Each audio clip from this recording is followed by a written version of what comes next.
Welcome in, friends, to Game 30 of the 2025 Banana Ball World Tour. With a 3-2 win last night, the Party Animals played spoiler on Banana Fest. The W clinched the Savannah series for the boys in black and pink, and tonight they look to make it 7 straight victories in historic Grayson Stadium. The Bananas are looking to turn the tide here at home as they send Jared Donaldson to the bump, and the Party Animals counter with a man sharing the tour lead in strikeouts. Dalton Ponce shares the honor with his teammate Jarrett Delano, who picked up the pair yesterday. I would wager when all is said and done, Ponce will be alone atop the strikeout mountain once again at the end of tonight's ball game. It's a bit of a soupy one here in Savannah. The rain has been coming in spurts, but the boys are ready to rumble no matter the weather as we welcome you inside our rain-free booth with Josh Dolevsky, Biko Scala. Thank you all so much for joining us here in virtual Banana Land. The Party Animals now 3 games up on the Bananas. They have really found their stride as of late, especially here in Savannah. Yeah, and I think that they feel the confidence whenever they come back to the confines of Grayson Stadium. We saw much of the same that we have seen all season long from the Party Animals, which is offense early in the ball game. The Party Animals won each of the first 3 innings behind 8 runs scored from the offense, and it was really highlighted from a strong performance from Noah Fisher, who had a double, 2 home runs, and 3 runs batted in for the Animals last night. But for the Savannah Bananas, they know they are trying to break a streak of sorts, and they've gotten in the clubhouse, and actually there have been a couple guys who have decided to dye some mustaches and see if that is the thing that finally gets them back in the win column in their home. Let's see if the mustache on Robert Anthony Cruz has been dyed. For more on that, we'll get it down to Sam Bauman. Yeah, hey, Biko, Josh, to answer your first question there. Yeah, it looks like the mustache may have a little dye in it here. I am here with the Rack Daddy himself. Rack, first comments on the mustache. Let's get that out of the way. Yeah, no, it's all natural. And just like all the rest of my teammates, Dan Overs, Ryan Cox, all those natural as well for those wondering back home.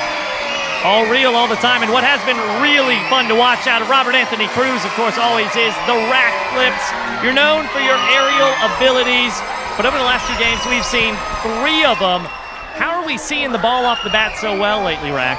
You know, we're seeing it well. You know, just like they say, why go forwards when you can go backwards? So I've been seeing it off the bat well, ripped a couple backflip catches for the fans. That's why we're here. And not only in the outfield, we saw in the infield last week, we saw you kind of give Ryan Cox a little bit of a haircut. Any conversation after that one? Yeah, we had a little bit of a conversation. We actually had it mic'd up and on Instagram a couple days later. A little 1.4 million piece out of that. Was real thrilled, contentable, as Biko would say.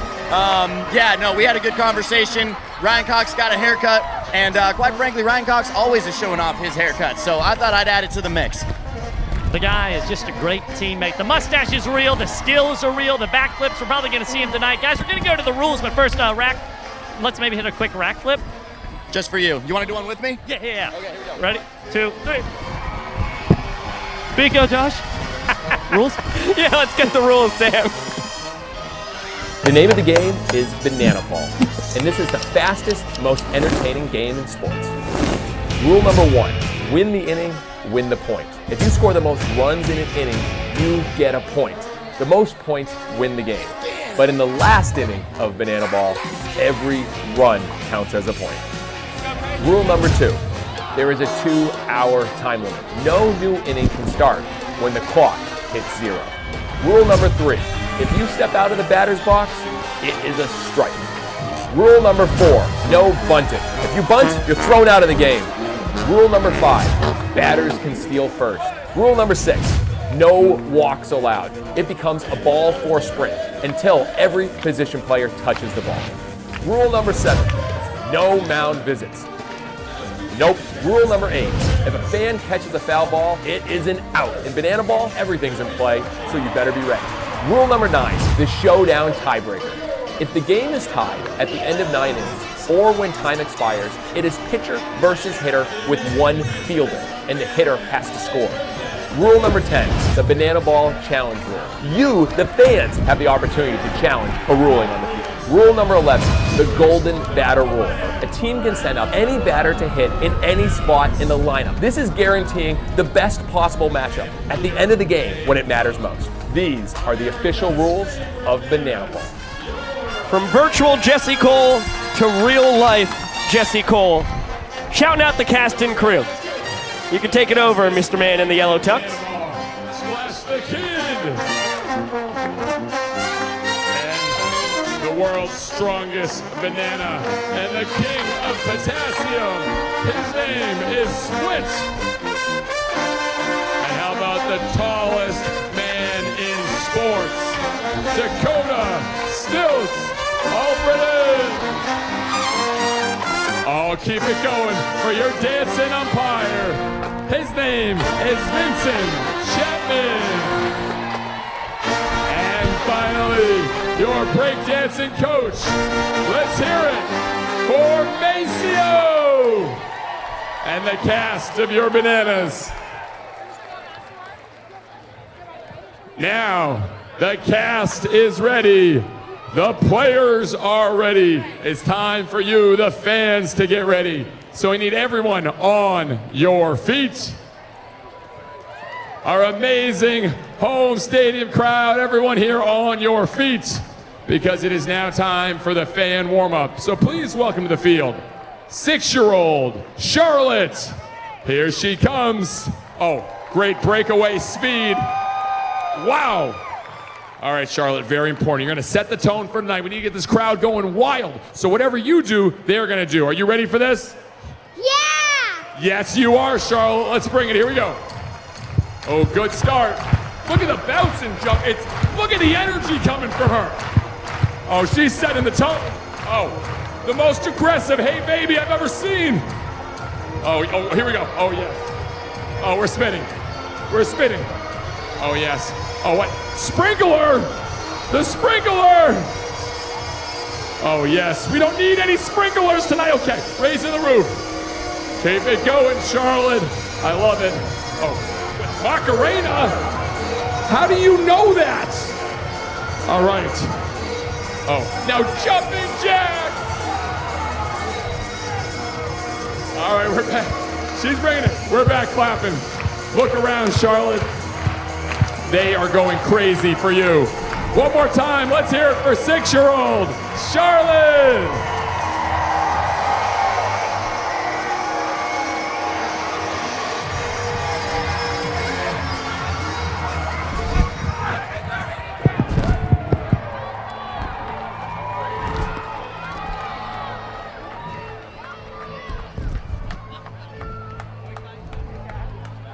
Ladies, gentlemen, boys and girls, and potassium enthusiasts from around the world. Tonight, you and thousands of your friends here live and millions more still watching at home have gathered here to witness something beyond your wildest imagination. From Montana to Savannah, from the Isle of Man to Tokyo, Japan, the Banana Maniacs come from across the globe to witness this. This is not baseball. This is the crucible where the fastest, hungriest, and most entertaining players are forged. This is a game of the fans, by the fans, and for the fans. But this is not your granddad's pastime. This is not just another night at the ballpark. This game is baseball by birth, fruit by name, and an absolute worldwide phenomenon by the grace of God. This is the time for all 5,000 people here in Savannah, Georgia, to get on your feet and give me your voices. Because this is the greatest show in sports. Ladies and gentlemen, this is Banana Ball! It is time to meet the starting lineup for your Savannah Bananas. Leading off in center field, number 5, DR The Doc Neto. In right field, number 2, Reese Superman Alexiadis. Batting third, the DH number 19, Dan Uber. In the cleanup spot, shortstop number 6, our glove magician, Ryan Cox. At first base, number 11, Correll Prime. In left field, number 15, we call him Rack Robert Anthony Cruz. Behind the plate, number 3, Eric Jones.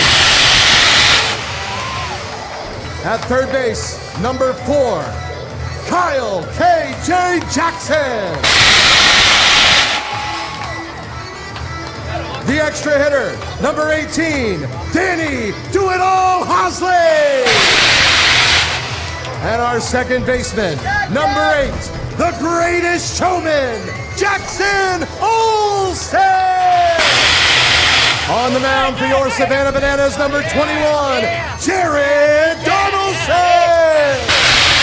Your Savannah Bananas are managed by Tyler Gillum, assisted by Adam Viro Virant, Eric Fox, and Reggie Horton.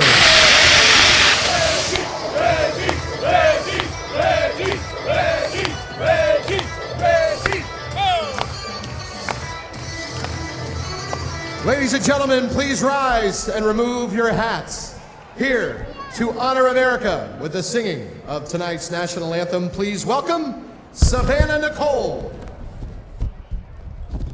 Oh, say, can you see by the dawn's early light what so proudly we hailed at the twilight's last gleaming, whose broad stripes and bright stars through the perilous fight o'er the ramparts we watched were so gallantly streaming, and the rockets regular, the bombs bursting in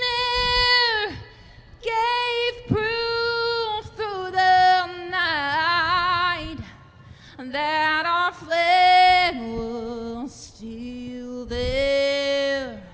Oh, say does that star-spangled banner yet wave o'er the land of the free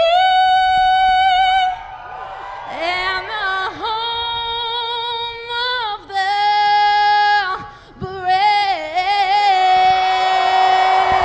Ladies and gentlemen, Savannah Nicole.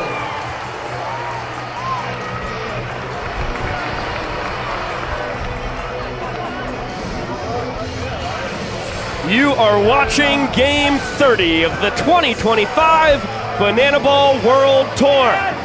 The Party Animals lead by 3 victories over the Nanners, 29 games in, and they have taken 6 straight here in Savannah.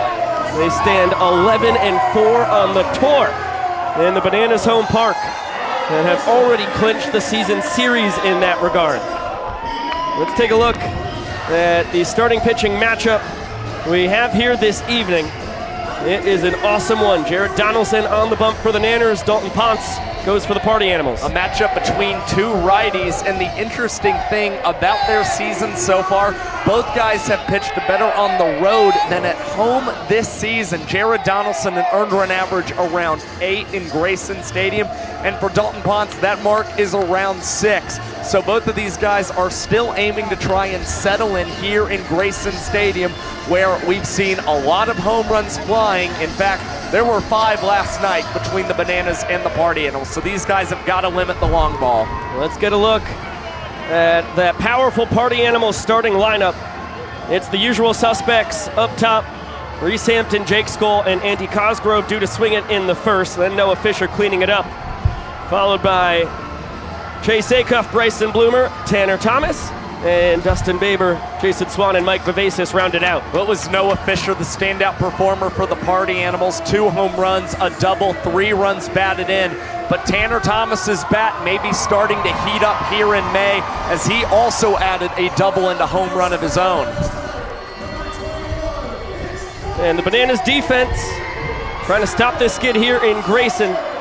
Left to right in the outfield, Robert Anthony Cruz, D.R. Meadows, and Reese Alexiadis. Third to first in the infield, you see Kyle Jackson, Ryan Cox, Jackson Olsen, and Correll Prime, while Eric Jones Jr. is handling the catching duties. What's the rookies on the corners that you've got to look out for the Bananas? KJ Jackson still 6th on the tour when it comes to trick plays, and Correll Prime had one of the nicest trick plays you'll see from a first baseman after he slid and flipped through the legs last night to get the final out in the 9th.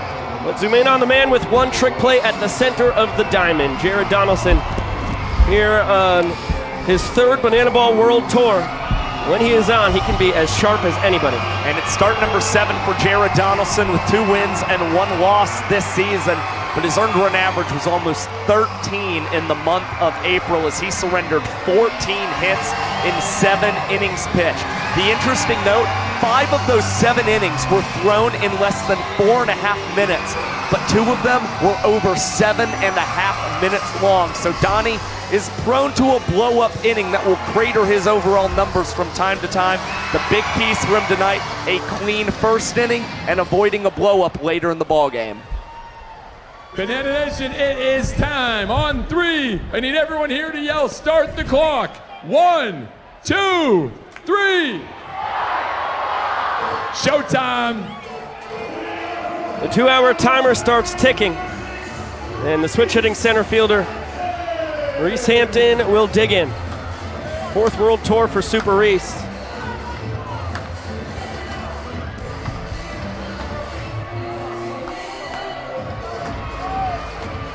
I guess that would be Reese Alexiadis. 2nd World Tour for Reese Alexiadis. Reese Hampton is also a Super Reese. He just isn't the Super Reese around here. Hot start to the broadcast. Biko Grayson Wheeler umping behind the dish. And Reese Hampton, 2 pitches in, says that was below the knees. Cannot connect on the fastball behind 1 and 2. Well, that's probably not going to net him a perfect game on ump scorecards tonight. This one lifted out to left. Cox out, Cruz in, and Rack will grab it for the first out of the ballgame. Well, good call for Robert Anthony Cruz. Had his momentum taking him forward in left field.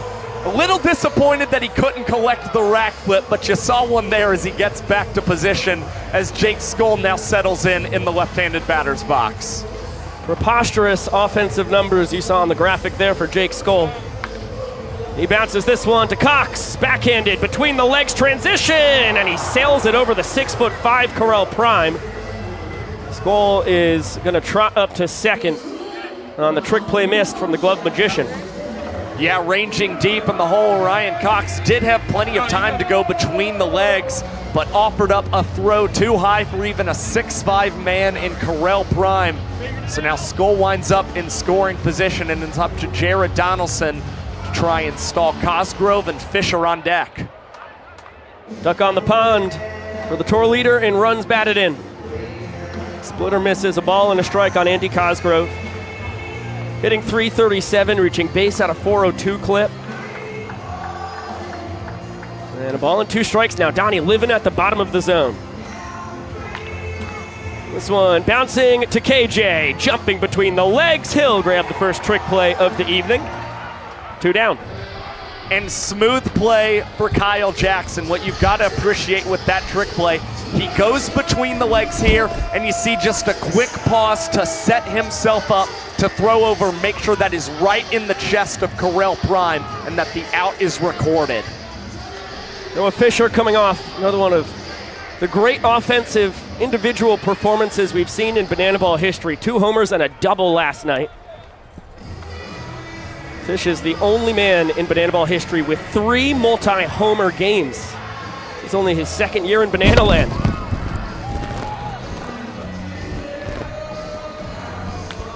When he gets hot, there really can be nobody deadlier at the dish. And the impressive part is that before this season, Grayson Stadium was known as the Grayson Graveyard. And all 3 of those multi-homer games have come here in this ballpark, and 2 of them were a season ago. Donnie trying to pick up his defense. Hader scrapes the bottom of the knees once again with that fastball, low 90s at the bottom of the zone, and the splitter to work off of it. Donaldson can be really a tough customer if he lives there. That's another barrel from Noah Fisher. It's going to be 1 hop. Check that, 2 hops off the wall. Fish thinking about 3 bases, putting his head down and getting himself an RBI triple, barely able to keep that right foot on the bag. Party Animals strike first. Yet another barrel in this series for Noah Fisher. Last night in the first inning, it was an 11-pitch battle on a full count that ended in a 2-run blast for Fish. And now he tacks on a 3-bagger as yet again, it's the Animals scoring in the first inning here in Savannah. Another look at the belly flop into third, and with some precipitation, a wet turf surface, guys are going to be sliding all over the place tonight. Well, backdoor splitter for strike 1 to Chase Acuff. It's an unearned run against Donnie. Goal only reaches because of the trick play missed. Should have been a 1-2-3 inning. And now an 0-2 count on the Animal shortstop. This one flicked out to right center field. Alexiadis making the call and the catch.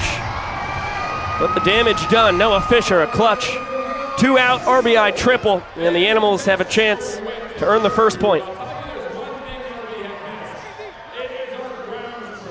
They claimed points in each of the first 3 innings last night en route to a 3-0 win. We'll see if Dalton Ponce can make the 1 run stand up. He was phenomenal last year in his rookie campaign.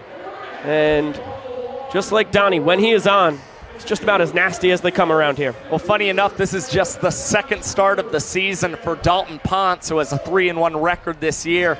In that first start, he was only credited with 1 inning pitched on March 22nd as he allowed 4 runs, 2 ball 4 sprints, and 3 walk-offs to the Bananas without recording a single strikeout.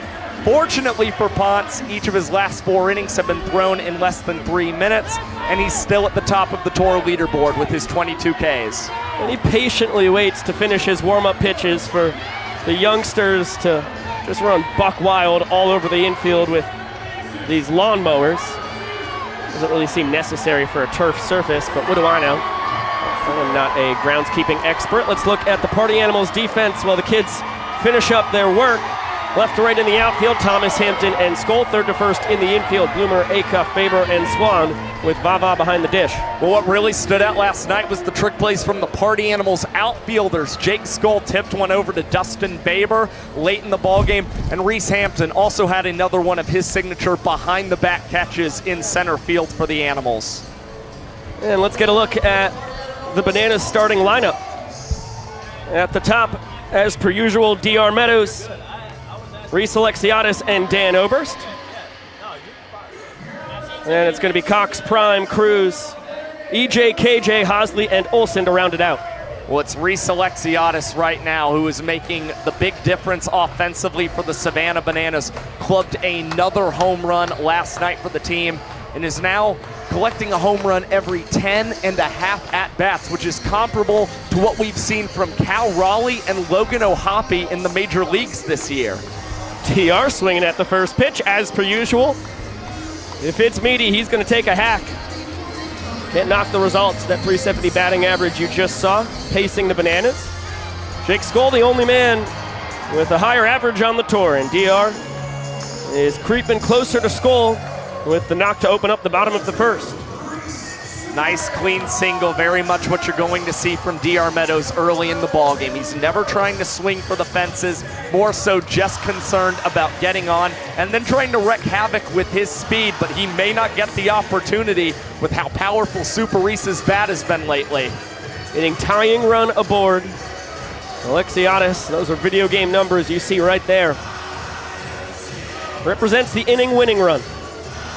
Smashed his team-leading 7th home run last night. He has bombs in back-to-back games going back to Clemson. There goes DR. Swing and a mass throw from Vivacis. Never had a chance.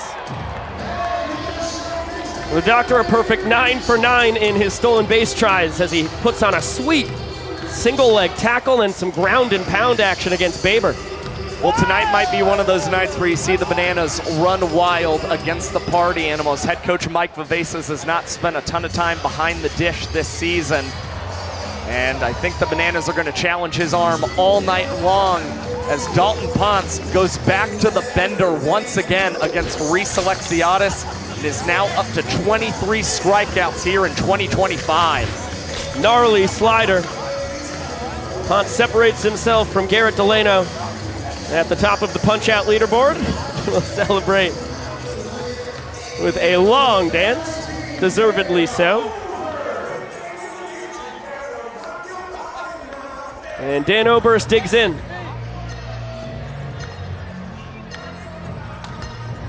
First pitch popped up, shallow center. Hampton cruising in, and there are 2 away.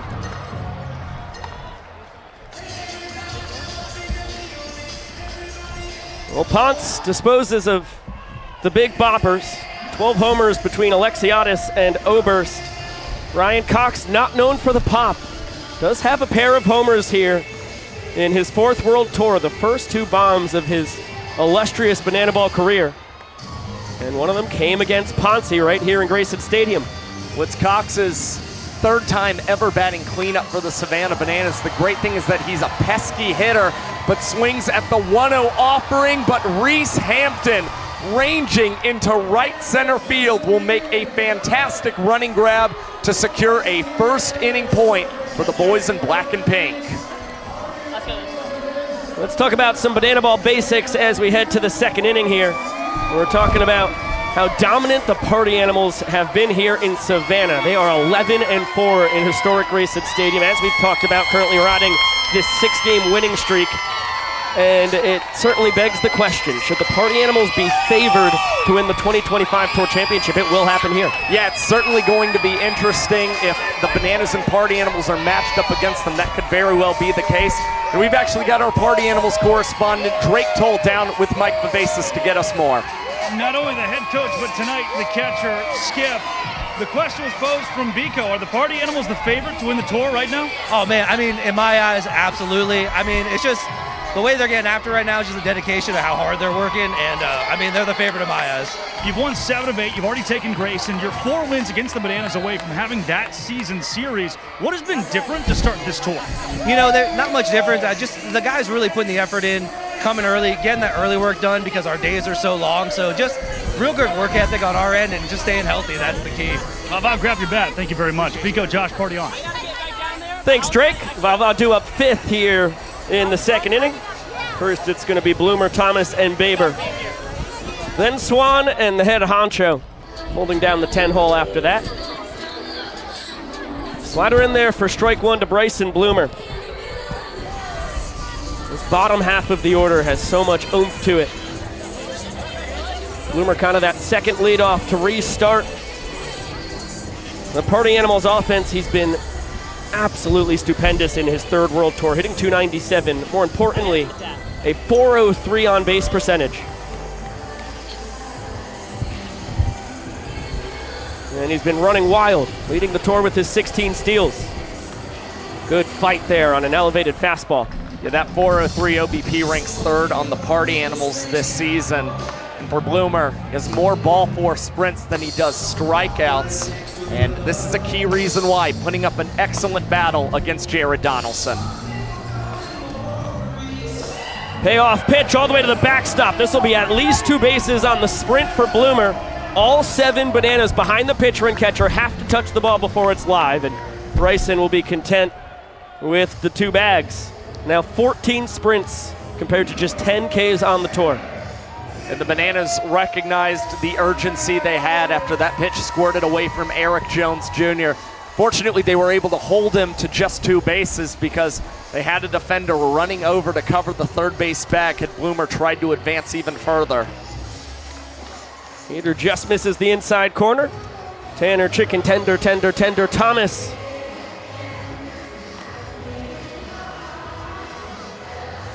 A solo home run over the 16-foot wall, 385 feet away in dead center. It was his 6th of the year. Launched it last night. He's equaled his total from the 2023 and 2024 tours already, but just 29 games in. We batted 300 with a home run and 7 runs batted in May of last season. It's historically been a good month for him in his career, but here in the 2nd inning, that will be a banana ball hit into a barehanded trick play catch for the glove magician at short. Another look. Slippery night in Grayson, that one right through the fingers, and good job using the chest to haul that in with the bare hand. Cox's tour-leading 81st trick play. And Dustin Baber, 4th on the tour with his 45 trick plays. What a scoop there by Eric Jones Jr. Very important to keep Bloomer at 2nd with less than 2 outs. The concerning thing right now for Jared Donaldson is not getting in front of a lot of counts to these Party Animals hitters. And you see the 1-0 laced into center field for Dustin Baber. Now men on the corners for the Party Animals, and just 1 out. This is the exact situation you do not want to see Jason Swan stepping into the box. If you are Jared Donaldson and company. He feasts with runners in scoring position, especially a spot where you're giving him opportunity to drive somebody in with a productive out. That's going to reach the seats. Quick 0-2 count.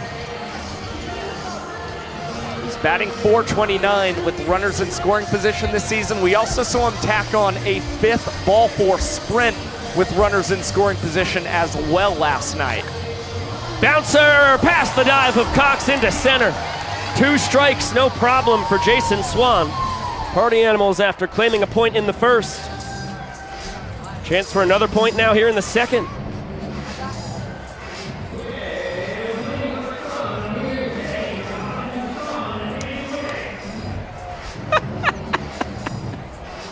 Show us how, Bloomer.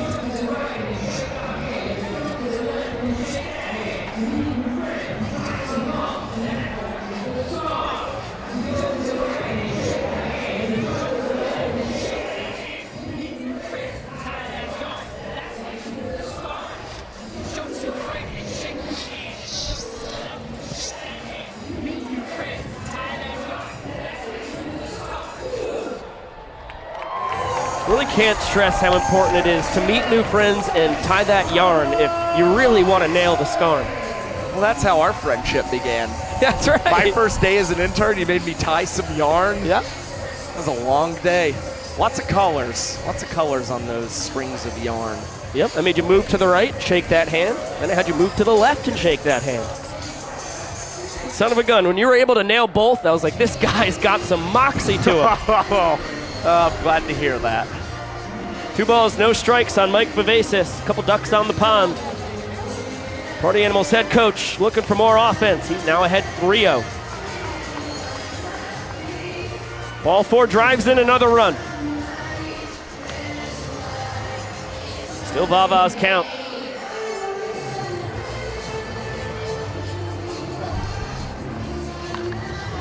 Bouncer scooped by KJ. There is one. Olsen over to first. Double play.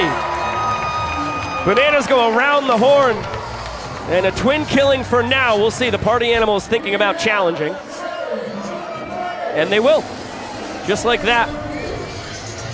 Vava showing off the wheels. That was a pretty slick turn from KJ to Olsen to prime. We'll have a minute on the clock and take another look at the call from Seth Markham over at first. Oh boy. Oh, he looks very safe. Let's see, we'll get it. This is a great angle we've got here. Ooh. Oh baby, this is tight, tighter than I first assumed. Where's that? Foot touch the bag. When's the ball get in the glove?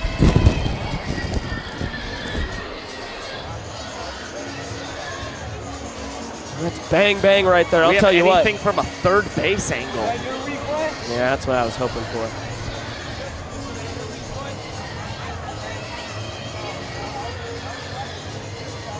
Okay, we've got 15 seconds. All right, yes, this is what we're looking for. This angle. Ooh. Ooh. Holy moly. I don't think we can overturn this. I was gonna say safe, but I completely understand why you say that. And if we're split, we can't overturn it. I don't think we can overturn this. Yep.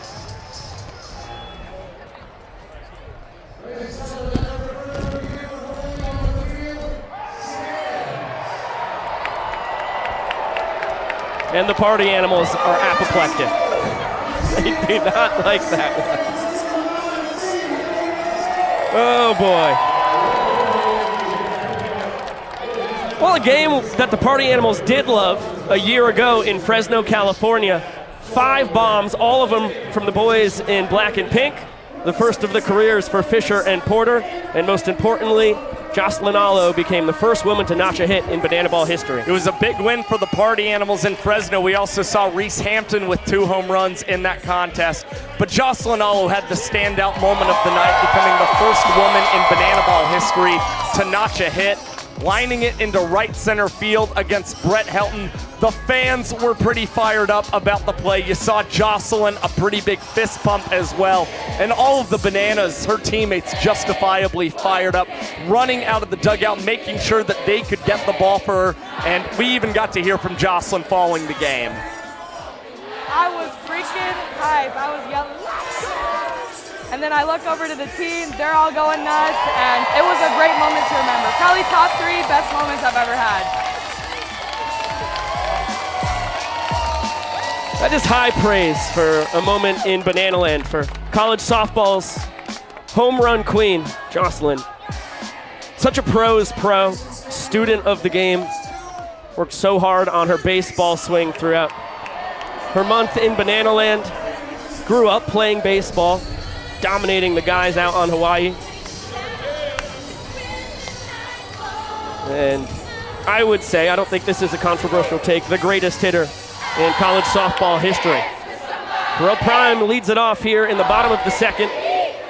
Same situation for Dalton Ponce. He has 1 run of support. And if he can blank the bananas, he will double the lead for the animals in the all-important points department. That one smacked out to right center, but Reese Hampton, no fly zone, grabbing that one behind the back. Trick play to kick off the bottom of the second. Close one for Reese Hampton, and the party animals nearly one that handcuffs him. But now it's back-to-back nights for Reese Lightning, where he collects a behind-the-back trick play in center field.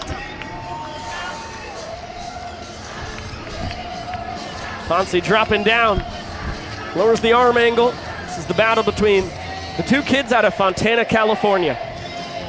Always fun to see Ponce and Cruz square off. Filthy changeup, and Dalton ahead 0-2.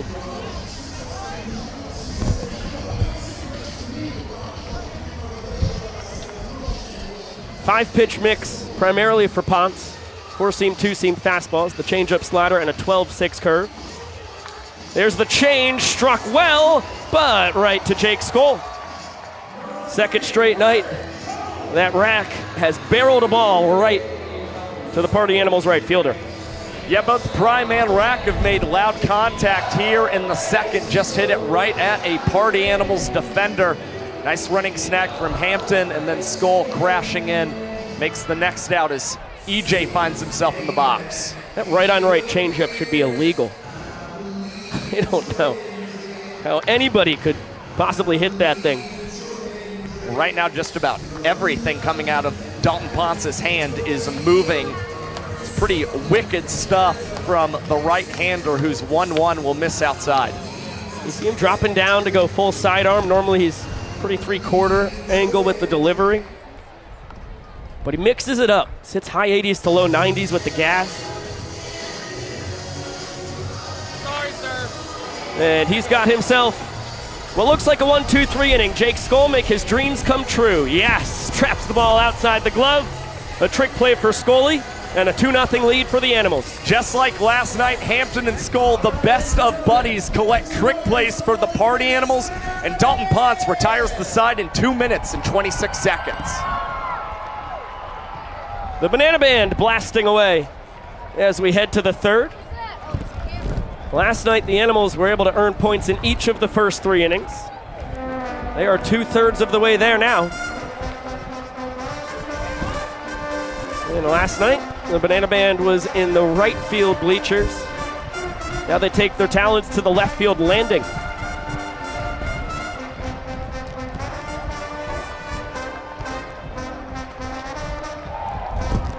We had the honor of taking batting practice with a bunch of guys on the band and playing a little banana ball scrimmage a few weekends ago here in Grayson Stadium.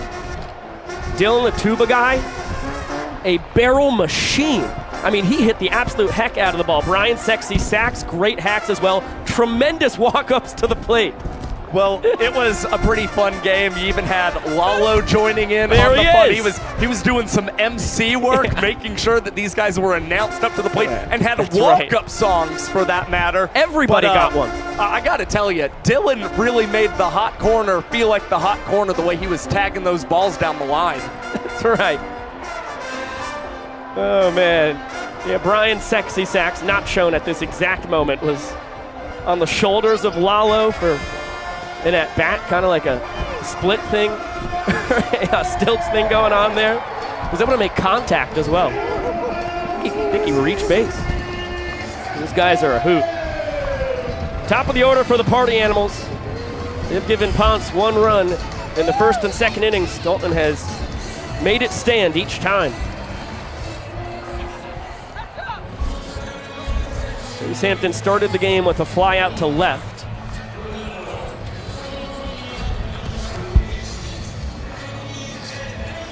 That one just misses low. Hampton, a 12th round pick back in the 2018 draft by the Detroit Tigers. That one off the end of the bat. DR Meadows lining it up and tipping it up. Calling it in for a trick play. It looked like for a split second, Meadows was going to commit to a backflip catch in center field. You could tell his posture, he tightened up just a bit. That's why he decided to go for the tip drill there. There must have been something he was seeing in that ball, maybe the way it was coming off the bat and spinning. It did not make him comfortable with the backflip in that scenario, but he's so good he gets a trick play nonetheless. That one shot all the way to the right field wall from Jake Skoll. He is going to scurry into second with his tour-leading 12th double and 23rd extra base hit.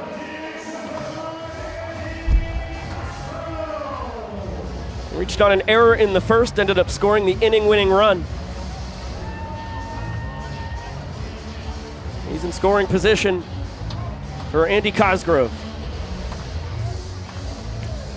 who goes around on the rare Jared Donaldson slider, at least compared to the fastball and splitter usage.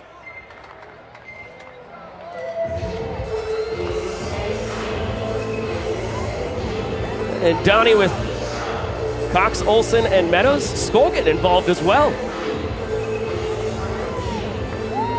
A little Nokia action. Who's calling my phone, Josh? Jared Donaldson and the boys. Yeah, normally it's Mikey. The vast majority of the time, it's Mikey Costa. 2-2 count on Cosgrove. Been sitting at 36 RBIs for a little while now. Trying to add to the tally, won't happen here. K-Jack between the legs. Nice footwork at first from Prime. 2 down. And for Kyle Jackson, he seems to have the trick play down as far as the between the legs transition goes, especially at the hot corner. It's once again, you see a slight stutter before he decides to whip the ball across the diamond, just ensuring that that throw is going to be accurate and there won't be any trick play missed behind Jared Donaldson. Here's Noah Fisher, a year to the day of his first career banana ball home run.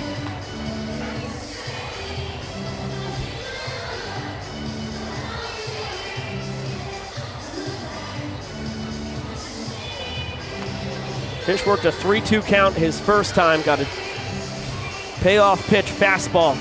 Smashed it to the left center field wall, drove in Skoll. And he wraps this one to the left field wall once again.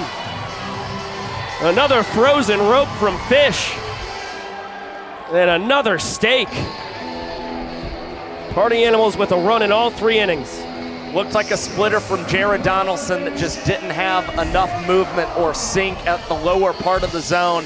Hangs up there, Noah Fisher does not miss it. And now it is another run batted in the series for him as he's already up to 5. Really unbelievable stuff.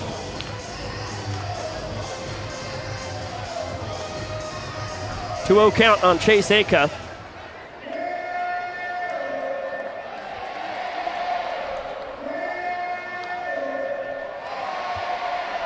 Fish has 2 homers, a triple, and 2 doubles in the series so far. Chase Acuff joining the barrel party. Fish getting a stop sign. He's running right through it. He could care less what Anthony Coromato thinks, and he gets home without a throw. I don't know what the stop sign was there for, but Fish thought better of it. Well, the 2-out hitting tonight for the Party Animals has been mighty impressive. Fish has 2 of those knocks, both of them he's collected runs batted in, and now Chase Acuff can say the same as well, as multiple runs in the inning always plays well for the Party Animals. This one popped foul territory. Corral Prime moseying over and will stop the bleeding. But 2 runs across, both of them with 2 outs, and the Animals have a chance to make it 3 straight points to start the ball game. We'll toss it down to Jolie Shabala on the field for our Bananas Foster Family of the Night. Across the United States, there are over 400,000 children and teens in foster care without a permanent home.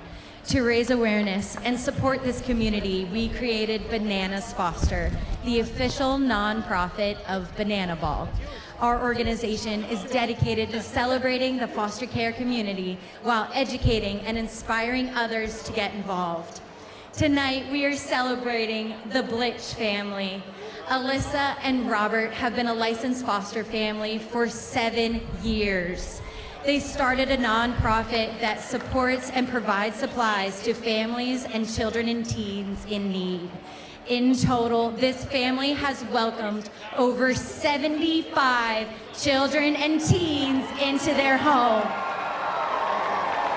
Fans, please help us celebrate this incredible family for making a difference right here in our community.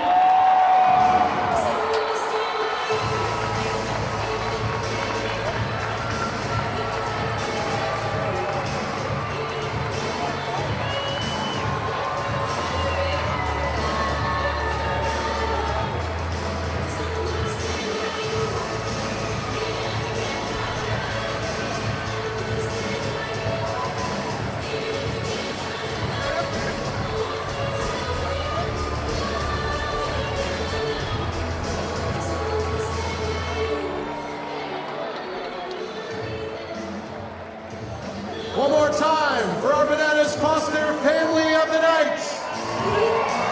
For more information on Bananas Foster, click the QR code or text BANANAS to 50155 and show your support. Thank you so much. Another massive shout out to Alyssa and Robert Blitch.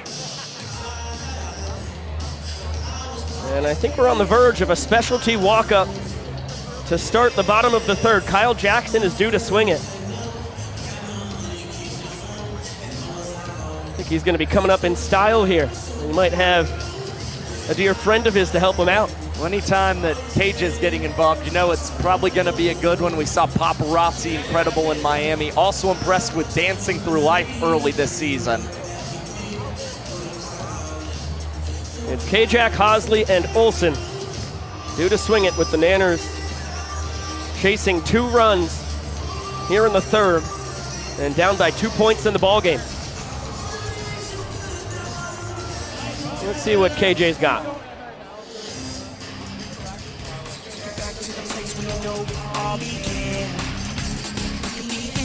everything we wanna be. You can tell by the noise and the boys are back again. Together making history. It's time to show how to be a superhero. Just like a showdown, we'll split the Bobby De Niro. We're the best, no doubt. Done it like we used to do. This is our time, and I'm telling you all. The boys are back. Hey, the boys are back. The boys are back. Gonna do it again. Gonna wake up the neighborhood. The boys are back. The boys are back.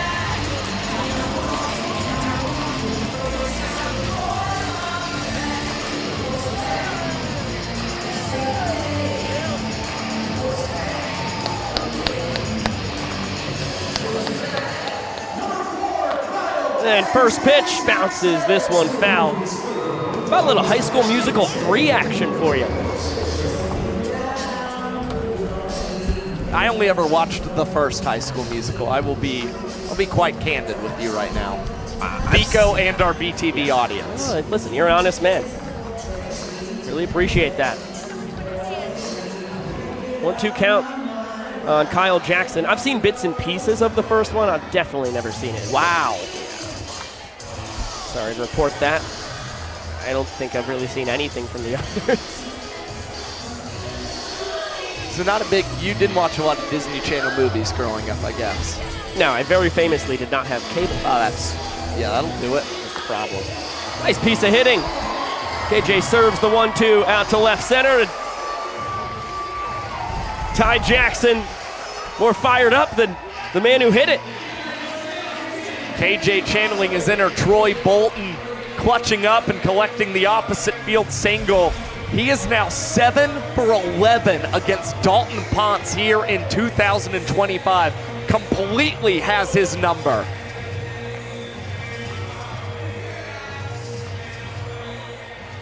That's Chad Danforth, the other cat there. Is that really? I didn't remember there being a Chad in High School Musical.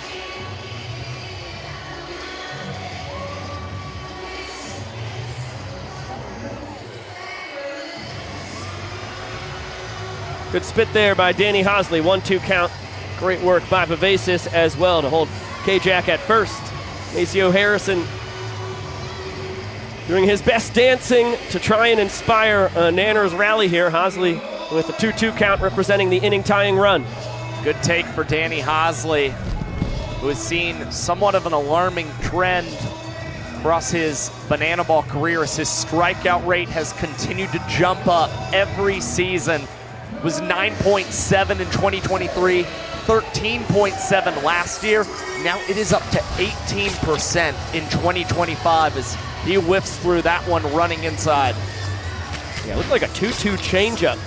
Stayed in the zone, but deceptive speed and late movement. And Jackson Olsen looking silly on the first offering from Ponce. Anybody know that Maceo came in like a wrecking ball?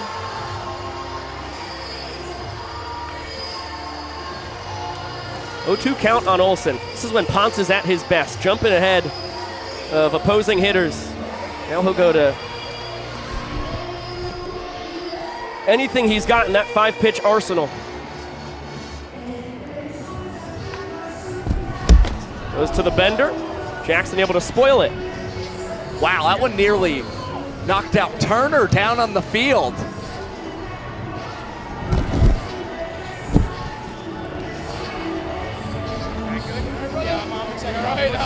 There goes KJ. Vava doesn't even offer a throw. He never had a chance.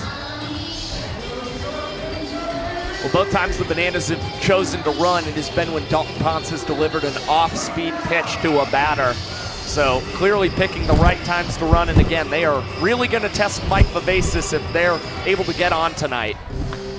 This one high and deep to right, but not deep enough. Big Skull with the tip drill trick play. KJ will tag and head to third. But the Party Animals an out away from claiming a third point tonight. Tough 2-out situation here for the Bananas. Fortunately, they've got a great hitter in DR Meadows, batting .294 with runners in scoring position. batting .400 against Dalton Ponce this year.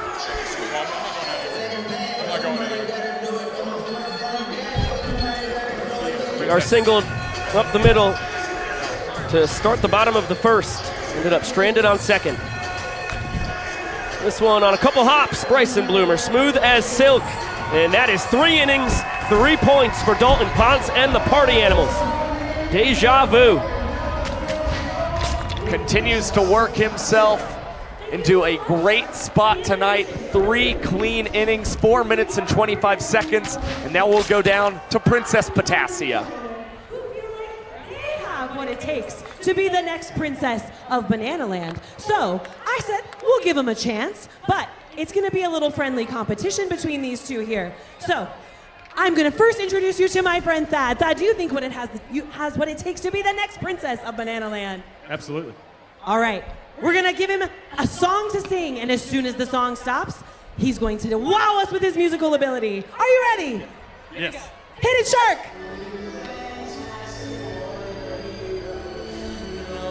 To tell us no, where to go, or say we're only dreaming.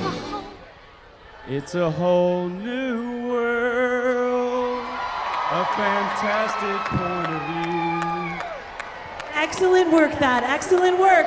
But I have another contestant here who thinks that he has what it takes to be the next princess of Banana Land. Matt, what do you think? Can you beat that? I got this. Excellent. Here you are, my friend. Shark!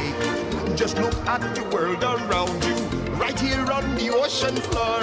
Such wonderful things around you. What more are you looking for? Under the sea, Under the sea, darling, it's better down where it's wetter. Listen to me. Up there, they got a lot to say. Matt, give it up for Matt, everybody. But folks, just wait. I'm getting word that there is a third contestant for the next princess of Banana Land. Here she comes, it's Amanda, everybody. Amanda, you look the part already, my friend. I've got to tell you. Are you ready to sing a little song? Hit it, Shark.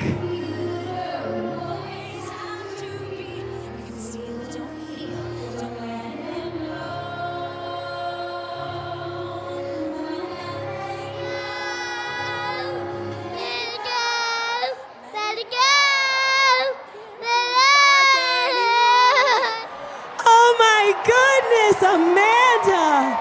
Folks, I think she's a ringer. Let's give it up for our next princess of Banana Land, Amanda!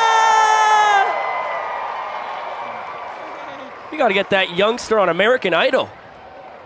You kidding me? I think we're going to get back-to-back half innings that kick off with a specialty walk-up. Tanner Thomas coming from the locker room. Yeah, there he is.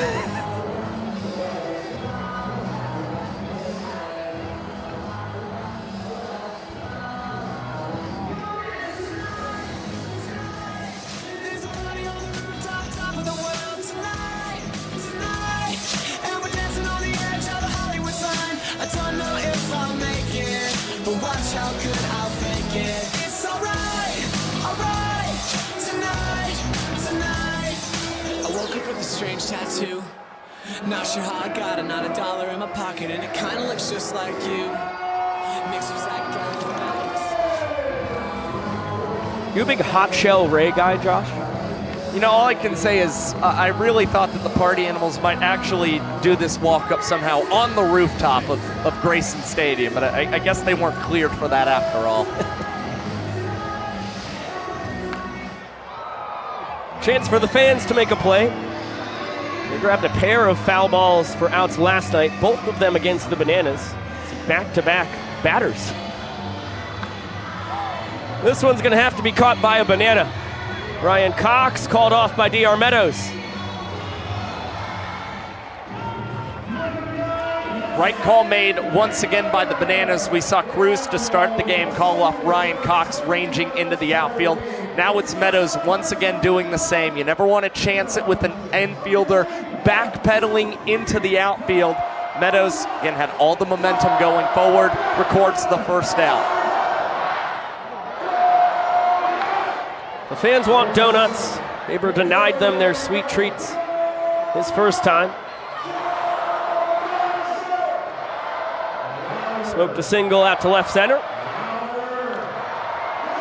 But Jared Donaldson is a strike away from dispatching the Dunkin' Donut batter for the fans' delight. This is one of the few times tonight we've also seen him get ahead in the count against a party animal batter. Hopefully he is able to keep the count in his control as he does skip a splitter in front of the plate.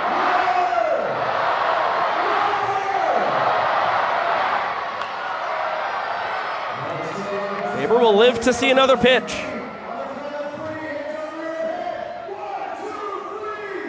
As the fans continue to roar.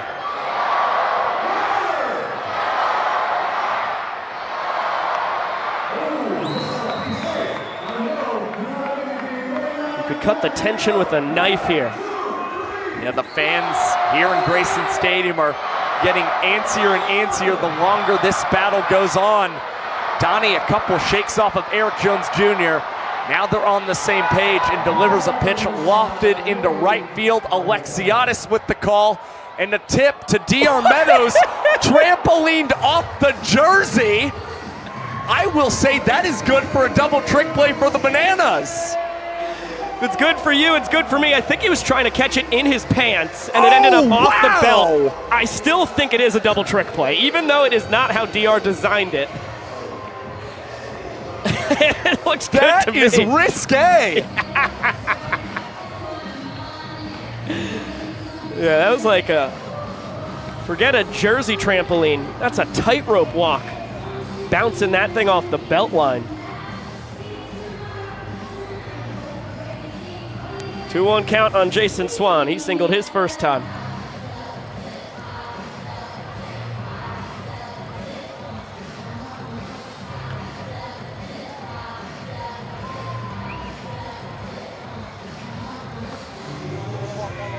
Swanee in the driver's seat. And he'll take the sprint. Bananas quickly around the infield. Swan a big turn, and now he will throw it into reverse. Remarkable 15 sprints to just 4 strikeouts on the tour now for Swan. Again, he has probably the best eye of any Party Animals batter. You could make a pretty convincing argument for Jake Skull. But this season, Swanee is drawing sprints at an even higher rate than the Party Animals right fielder. And now it's time to see if they can somehow mount another rally with 2 outs in tonight's ball game. Party Animals with 1 run in the first and second innings, 2 in the third. Dalton Ponce has made it all work. He's put up 3 goose eggs, with Vava catching him. A ball and a strike to Vivacis.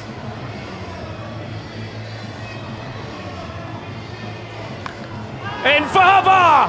Holy moly! Watch it fly on out of here! 2-run shot, and the Animals keep pouring it on. And it comes with a Jordan shrug from Mike Vivacis while walking down the first base line. What you don't want to miss before the home run, Brett Helton coming out of the Party Animals dugout, tossed the hat away, indicating he believed Vivacis was going to leave the yard on the next pitch. And it is another powerful blast from the Party Animals head coach here in 2025. Drake Toll is hunting down Vava. Here he is. Mike! Hey, Michael, good to see you. Great job out there. Head coach home run. Yes, head coach home run. Ball goes far? Ball goes very far. Vico, Josh, party on. 4th hit of the tour for Vivacis. Now 2 home runs and a double. I think they've traveled a combined 2,322 feet. That's just according to my calculations. It's like in the chance that you're not playing in Raymond James Stadium when Vivacis collected that double. It's gone anywhere else. He might have 3 bombs this year. He should. He should. The football stadium dimensions giveth, and in Vava's case, they tooketh away. Wow, more 2-out magic for the Animals. The offense has been relentless. Reese Hampton adds to the tally. He joins the hit party. Well, this is the number that really stands out for the Party Animals. This is only factoring in the games at Grayson Stadium this season, but they have scored 78 runs in innings 1 through 4. That includes tonight's contest, compared to 58 in innings 5 through 9. We talk so much about how they're able to earn early points in these ball games. It's because the offense is so good coming out of the gates. Dangerous count for a dangerous man. And Jake Skoll makes it 3 straight knocks with 2 outs. Hampton's going to go first to third. Nice heave in from Alexiadis to keep Skoll from extra bases for a second straight trip to the dish. And Donnie's still not out of the fire. Runners on the corners for the tour leader and runs driven in.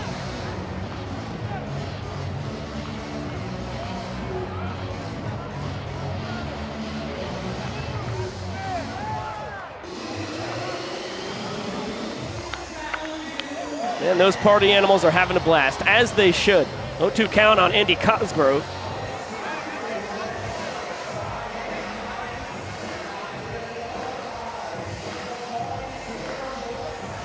They have just been unstoppable in Grayson Stadium. They're on a 6-game winning streak here. They've won 7 out of the last 8 games overall on the tour. And looking to extend a tour lead that currently sits at 3 games.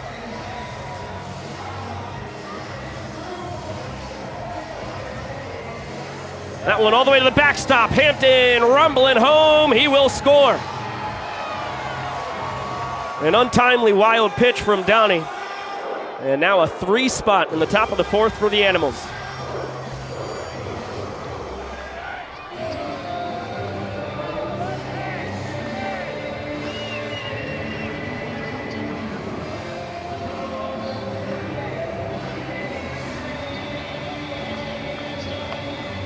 And an 0-2 count is now a full count.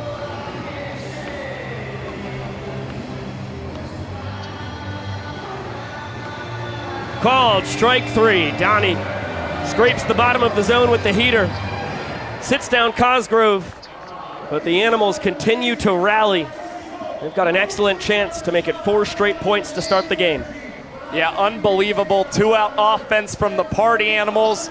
It starts with a Swan ball 4 sprint, but after that, the man hiding in the 10-hole, head coach Mike Vivacis, leaves the yard as the Party Animals have a 3-run cushion going into the bottom half of this 4th inning. Hey baby time here in historic Grayson Stadium. Here we go, clap those hands. And if you're feeling spicy, your Hey Baby at home as well. Oh, you guys look good. Here we go.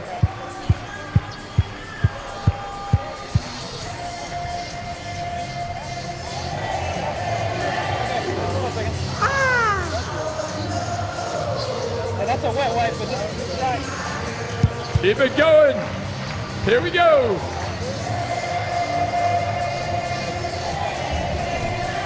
Ooh, wow.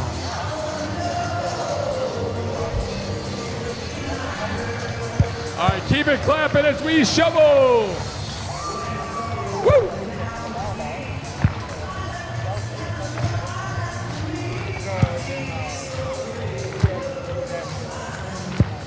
Now let me hear you sing it.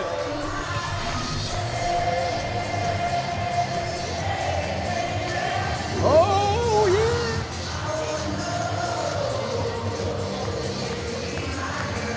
One more time.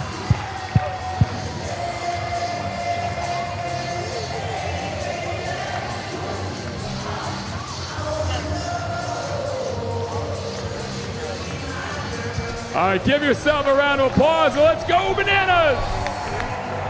Excellent hey babying from the crowd. And a beautiful sunset overlooking historic Grayson Stadium, 99 years young, here in year 100. And we say hey to Sean Fluke on the mound for the Party Animals. 13th appearance of the season for Sean Fluke.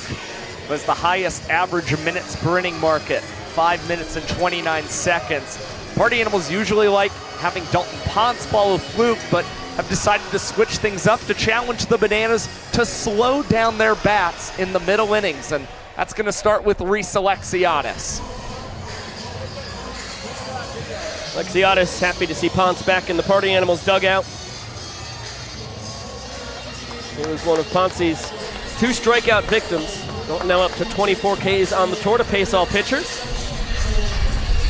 2 balls and 2 strikes on the Nanners right fielder. The problem with that is that Ponce struck out Alexiadis on a breaking ball, and most of Sean Fluke's arsenal is breaking balls, as Vivacis can't handle this pitch from Sean Fluke, and Alexiadis, recognizing the slow jump, swipes first base.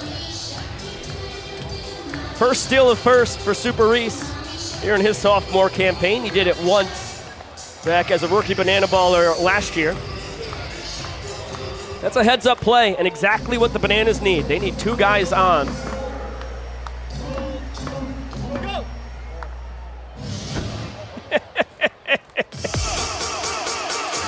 As I was saying, the Bananas need 2 guys to reach before they can think about tying this inning. And Alex Ziegler with a little brain rot for us coming up to the dish. Pinch hitting here for Danny Oberts. Maybe that will make more sense when you see it on the Bananas social media. But as with most brain rot, it might make less sense.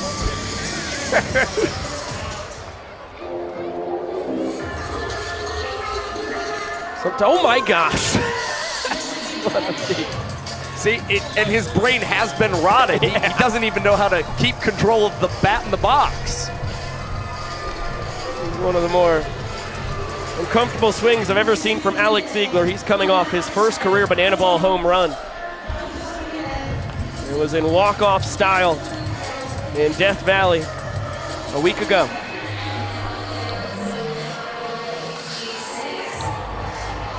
This one in foul territory. Swan and Vava debating who's going to grab it. Vivacis comes away with the catch.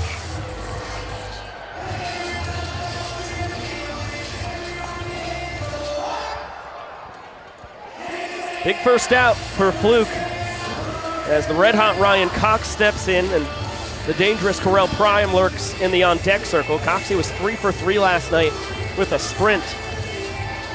Just continues to be a wizard with the bat here in his 4th World Tour.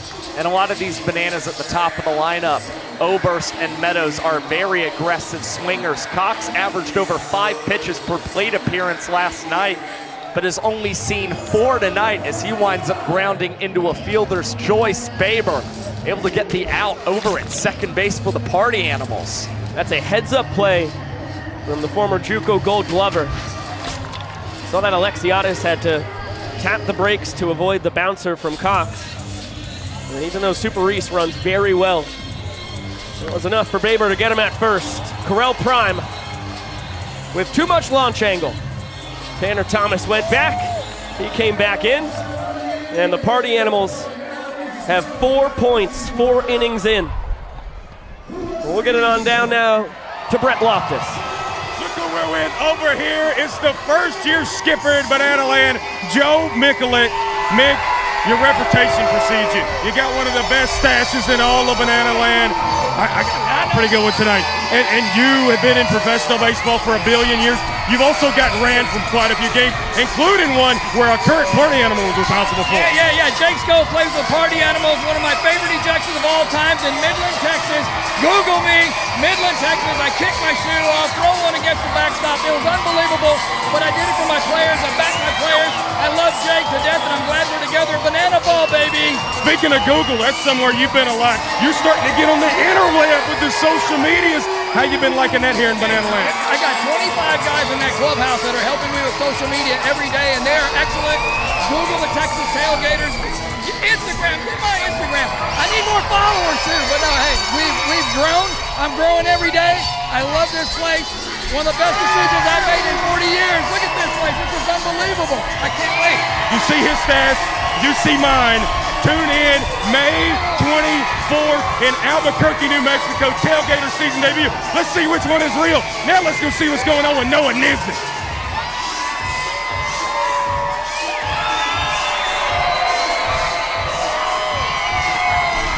We'll see what's going on with Noah Nisnik in a few moments.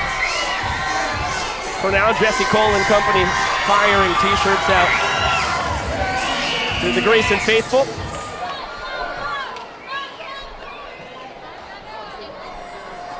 Paging Noah Nisnik. Noah Nisnik. Hey!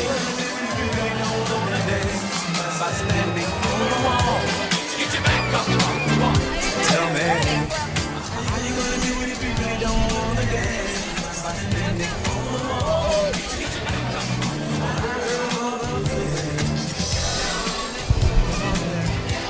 If you really want it, get down on it.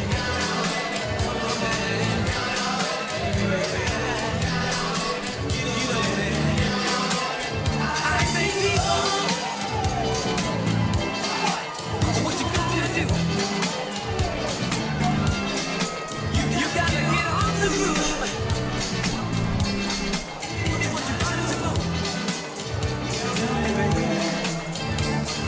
How you gonna do it if you really don't wanna dance? By standing on the wall. Tell me.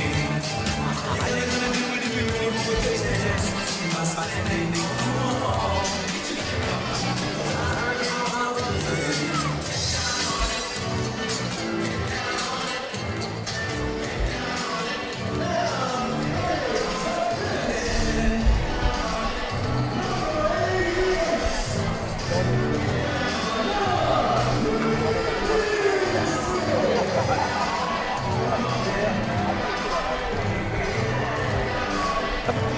How about a little cool in the gang to get us going here in the fifth?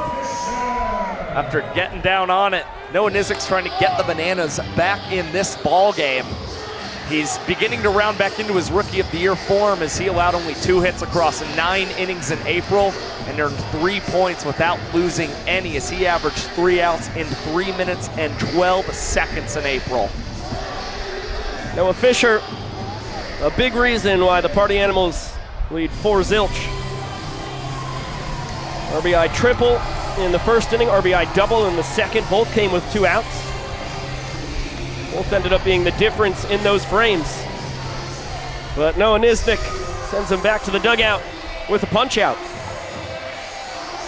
Yeah, for the first time, Noah Fisher not look confident in an at-bat in this series. Nisnik blowing the heater by him and collecting a punch out early on in his outing as he now goes to work against another right-hander and Chase Acuff, 1 for 2 tonight. It's a sneaky fastball from the pride of St. Louis, Missouri. Usually sits 88 to 90, 91. But set up so well by the changeup and curveball, they all come out of the same slot.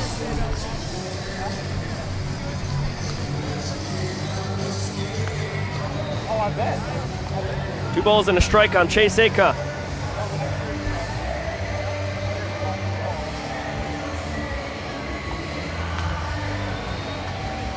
Looks like there's a little extra life on the gas from Niz tonight.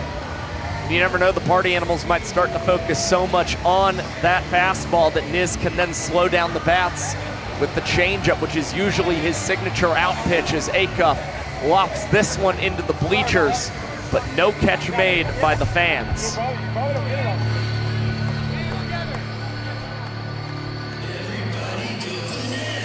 Another 2-2. And another foul ball.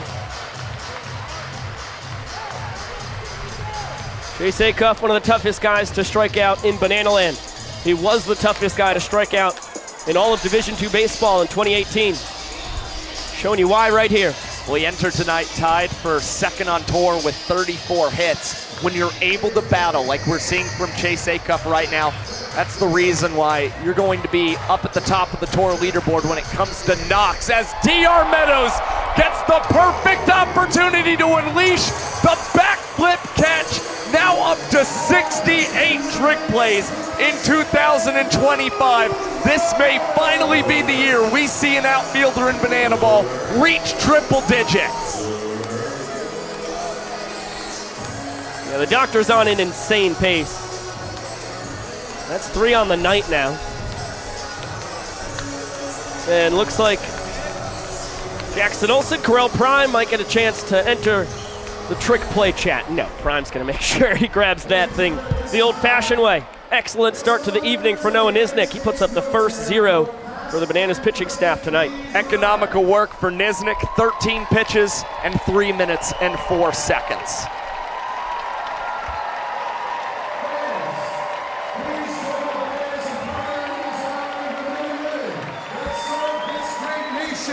As we salute our hometown heroes of the night. We thank you for your service and commitment to our great country. Salute all the service members, both past and present here in historic Grayson Stadium. We'll pass that on to everybody watching at home as well.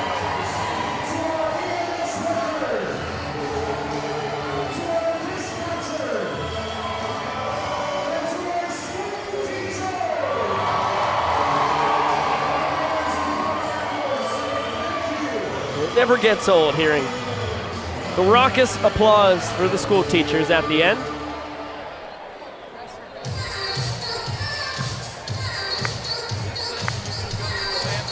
Sean Fluke will be out for a second inning of work. We blanked the Bananas in the 4th. Get a look at the numbers here on tour number 4 for Flukey. Yeah, certainly not ideal for Sean Fluke, but we saw last inning some soft contact that he was able to induce. A pop out against Alex Ziegler, Correll Prime with a soft fly into left field. So Flukey can continue to get that soft contact. He should be in good shape despite not having a lead in this 5th inning. Until we get to the 9th, the Bananas can only try and claw back 1 point at a time. And 1 pitch in, Dustin Baber has himself a trick play. And Flukey's got an out. And there you saw it, Rack not in sync with that 12-6 curveball coming out of the hand of Sean Fluke, rolled over to second base, and Dustin Baber, a nice behind-the-back transition for his first trick play. A rare fastball from the Hudson, Florida native. Fluke, a guy who typically pitches backwards, hits you with the flurry of breaking balls and changeups. Well, the 12-6 right there just missed. But then surprises you with that low to mid-80s fastball.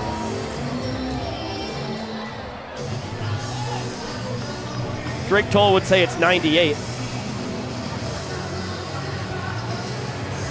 And we don't have a gun here in Grayson to dispute it, so really, whatever the guy says goes. Payoff. That one just misses. And EJ will take the sprint. Good defense by the Party Animals. They get it to all 7 fielders behind the pitcher and catcher in short order. Now coming to hit the world's tallest hitter, Dakota Stilts Albritton. And what a spot for Dakota Stilts Albritton. With the inning-winning run on first, his fellow 5-year Banana Malachi Mitchell pinch running for EJ.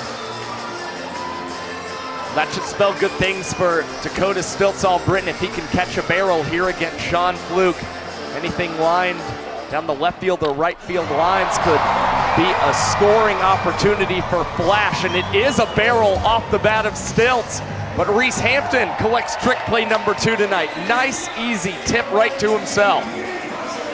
Well struck by Stilts, but an atom ball right to Hampton, who's up to 20 trick plays on the tour now. And the fate of the frame in the hands of Danny Hosley. Gets the extra hitter nod for the Bananas. Gillum and company trying to get Danny going offensively. Only came in hitting 150. 320 on base percentage, though. He's always been a great OBP guy. And I would say that's still been the same for Danny Hosley this season. 8 ball, 4 sprints, a hit by pitch. He's also made good enough contact that he has reached on 7 trick plays and missed this season, which is still a pretty adequate way of reaching base for the Bananas and their offense. Yeah, it doesn't matter how you get on. It's good for the team if you're on the base paths any way possible.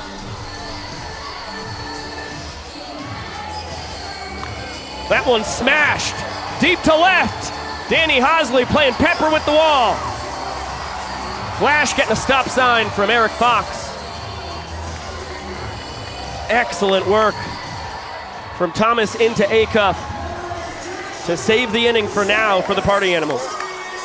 And that mash off the bat of Danny Hosley has been a long time coming. That is his first extra base hit since February the 6th in Glendale, Arizona. Jackson Olsen with the inning-winning run 90 feet away. 12-6 curveball is in there for strike 1. And this one lofted out to Skoll. Fluky bends, but he does not break. Strands the inning-winning run in scoring position. And it's still a 4-0 lead for the Party Animals. Here come the Banana Nanas.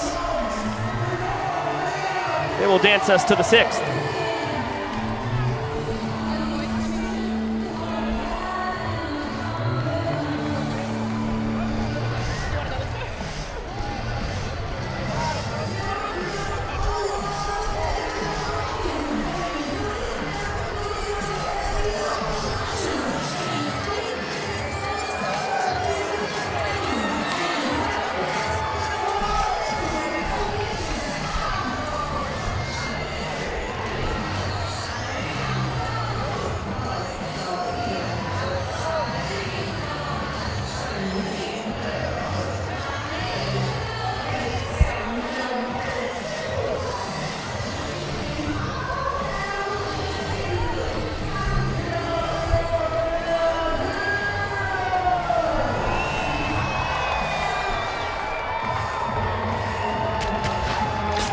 Josh and Biko are tied up in the press box.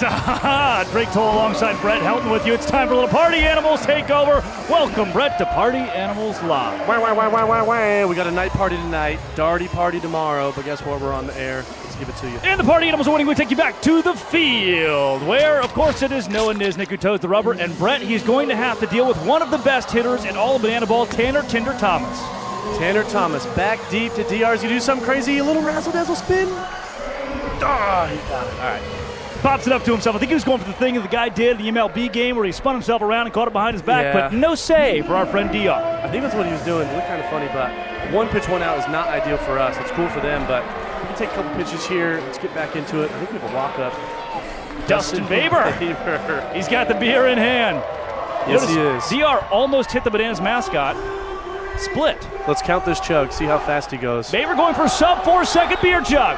Fires the crowd up 5,000 strong. 1 Cheer him Mississippi, on. 2 Mississippi, 3 Mississippi, 4 Mississippi, 3.5 Mississippi. 0 spillage from Dustin Baber. Beer has been chugged. He didn't even make it to Jacksonville, Mississippi. That was way quick. That beer is his enemy, Brett, and he has destroyed it. All right, you know what? He is hitting really good after his beer chug, so I hope this is right in his wheelhouse. Pull side, little lenient backspin.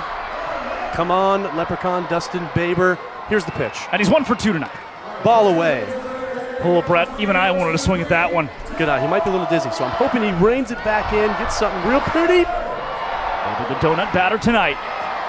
5,000 strong. They scream it, Brett. They scream it like thieves. Donut.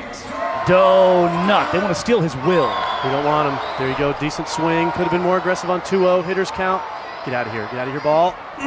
Corral Prime in foul territory. It's okay. 2 quick ones. I think we're going to be all right. We're getting down to the bottom of the order. Here comes Jason Swan. Number 2. Is he going to throw money? Not this time. He's out of money, Brett. I think he's out of money. Metaphorically, of course. Took the first 4 points of the game. Won in each of those first 4 innings. Lead it 4-0. Kind of an ideal spot going into 7. Being up 4-0 with a chance to go higher. Yep.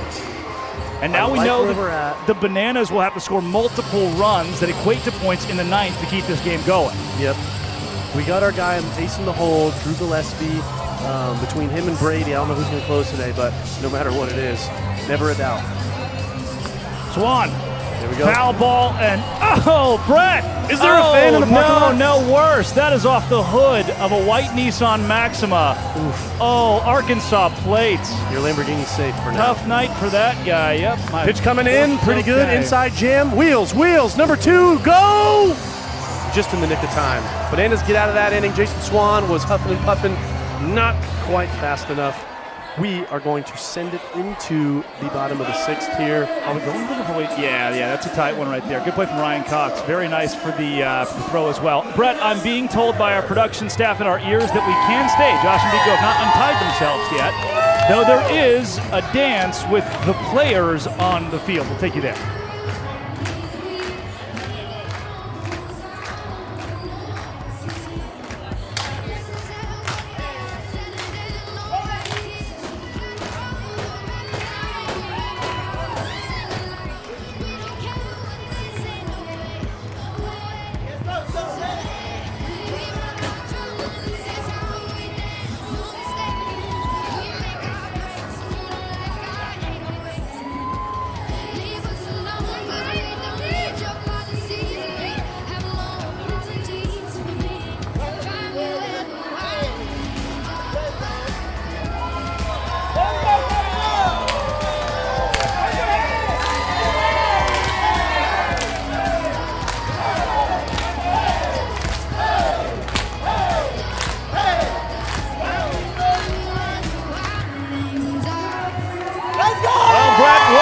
Entertaining player dances we may have ever seen.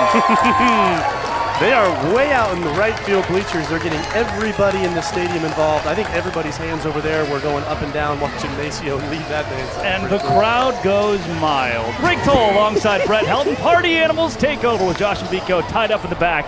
Jake Lealios. Back. Who's got it? Looks like Reese Hampton. Easy peasy, can of corn, little flip. Quick, 1 pitch, 1 out for the boys. The guy on the mound, he's looking like he's sweating pretty good. I think he practiced maybe a dance a lot of times. If you guys pay attention, I think coming up here there might be a little something from Jake Lealios on the mound, number 27. Known for dancing, known for a lot of abs, nice pecs. And guess what? There's the pitch a little high. Here we go. Brett, it's time to watch a master, an artist. The Twingers have come in, and it looks like they're going to dance.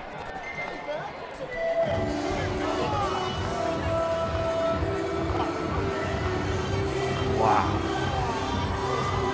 I am having a visceral reaction right now. Sure. Oh. Those hits do maybe not deliver lie. a strike. There it is. Good swing. Move the bat. Come on. That's a successful 6-2-2. I think it hit that same Nissan Maxima. First strike of the AB in a 1-1 count with 1 down here in the bottom of the 6th. Lealios, a 0 ERA this season. The best we got. And perfect, get ahead, just missed on the outside, a little off-speed away. Alexiadis has been real hot as of late. We're hoping that something off-speed here might be pretty good to him. Fastball away, check swing. Did he go? Yeah, Bryson Wheeler, yes he did. All right. Oh, Josh Talevsky's writhing around back there at the 0 ERA comment. He's really incensed. 2-2, some would say that is a pitcher advantage. Here we go, maybe a little soft something. Chase a strikeout here. Yes, he did. Something low, good spit on it. Down to 3-2, got to deliver a strike. I imagine if he walks him, he might push to 2 here. Kind of a must-score situation, so we'll see if he gets on his wheels or not. The payoff pitch from Lealios to Alexiadis. Doesn't matter, delivered him away. Razzle-dazzle, Dustin Baber just in time. Pata! Vincent Chapman says yeah.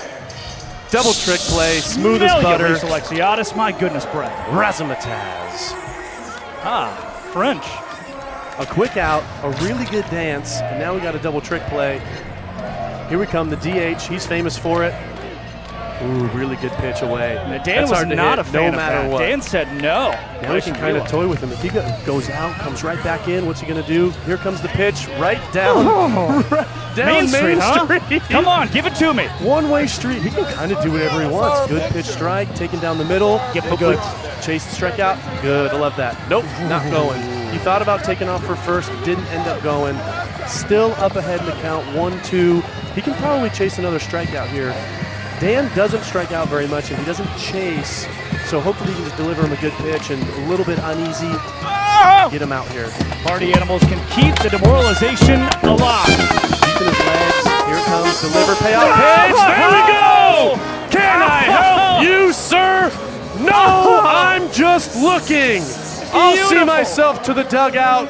Jake Lialio's phenomenal inning, electric energy, dancing, punch outs, bing, bang, boom. Oh, right there on the corner of the plate. Couldn't have painted it better.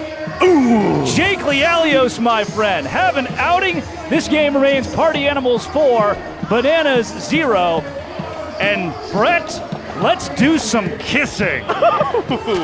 Down to the field it is. Oh, that's so sweet. Moving on here to the Labus family. Mr. Labus and Mrs. Labus, how long you been together? 13 years. 13 years, all right. Show us what you guys got. Oh, the dip. Ooh, I like that. Moving on to the Murray couple. Mr. and Mrs. Murray, how long have you guys been married? 35 years. 35 years. Let's hear for 35 years, and let's see what 35 years can do. Oh, he picked her up. Oh, make sure you got her there, baby. Wow. I think it's obvious who has won this one. Do you guys think it's couple number 1, couple number 2, or the Murray family? Murray family, you guys are going our kiss off. Thank you guys.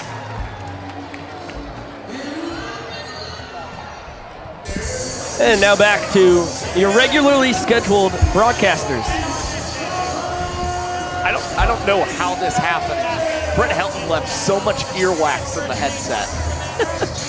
Wipe it off before putting this thing back on. It was tough. Took us a full inning to fight out of the constraints this time. The constraints, the restraint.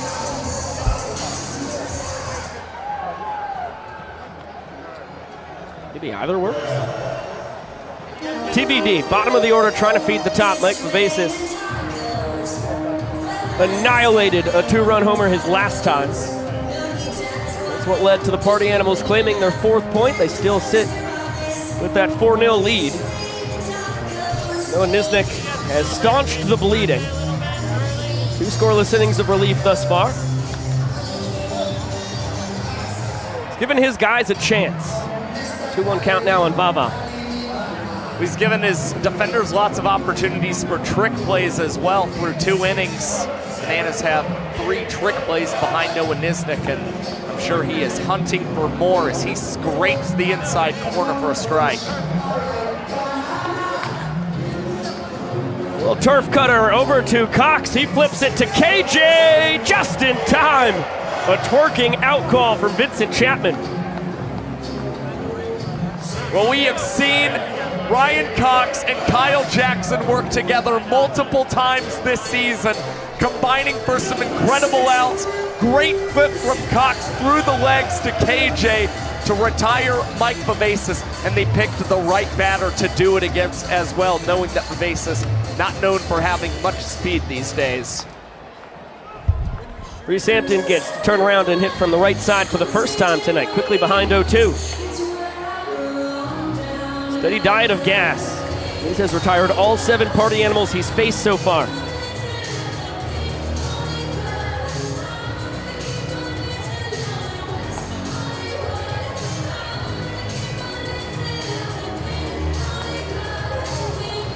Leroy, seeing if there's room. There is not. Oh, gosh.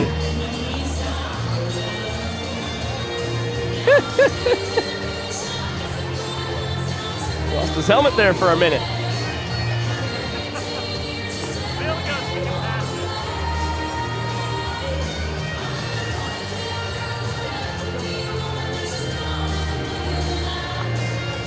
Another battle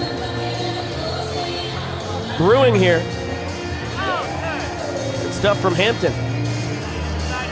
Yeah, there's always an interesting battle between Noah Nisnik and Reese Hampton. Usually Nisnik, when he's ahead in the count, will try and go with the circle change on the outside portion of the plate. Sometimes see if he can expand Hampton's strike zone, but he does not bite on the 1-2 offering. Now fouls away the next pitch.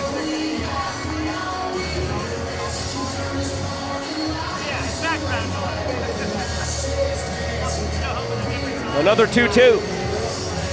Niz sticking with the fastball.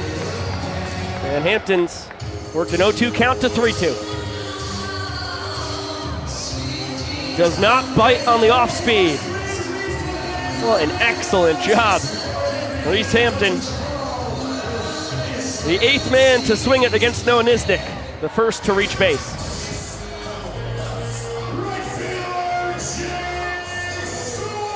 The Party Animals have a pretty sizable cushion tonight, so I don't think this is a scenario where you're going to see Reese Hampton try and aggressively swipe a bag and get himself into scoring position. More so, he's just going to trust in his best friend Jake Skoll to produce another powerful outcome, as he's already got a double and a single tonight. And now he's got himself a homer. No doubt about it. To the parking lot from Skoll. His 9th tater of the tour. Well, he has hit Noah Nisnik well throughout his banana ball career. And now Jake Skoll is already up to 9 home runs here in 2025. The single season mark is 12. We could possibly see that from Skoll in June, the way that he has swung the bat. And that is the first hit Noah Nisnik has allowed here in Savannah, Georgia since the 21st of March.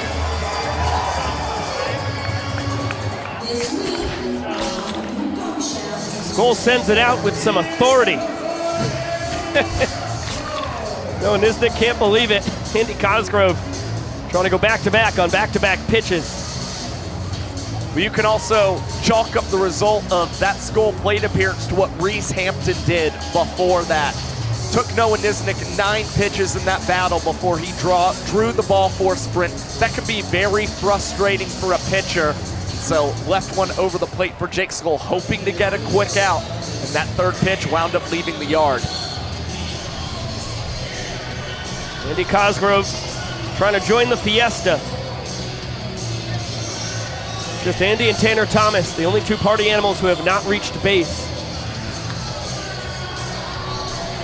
Prime and Leroy on their horses, as that one ends up in the bleachers, not caught by the fans.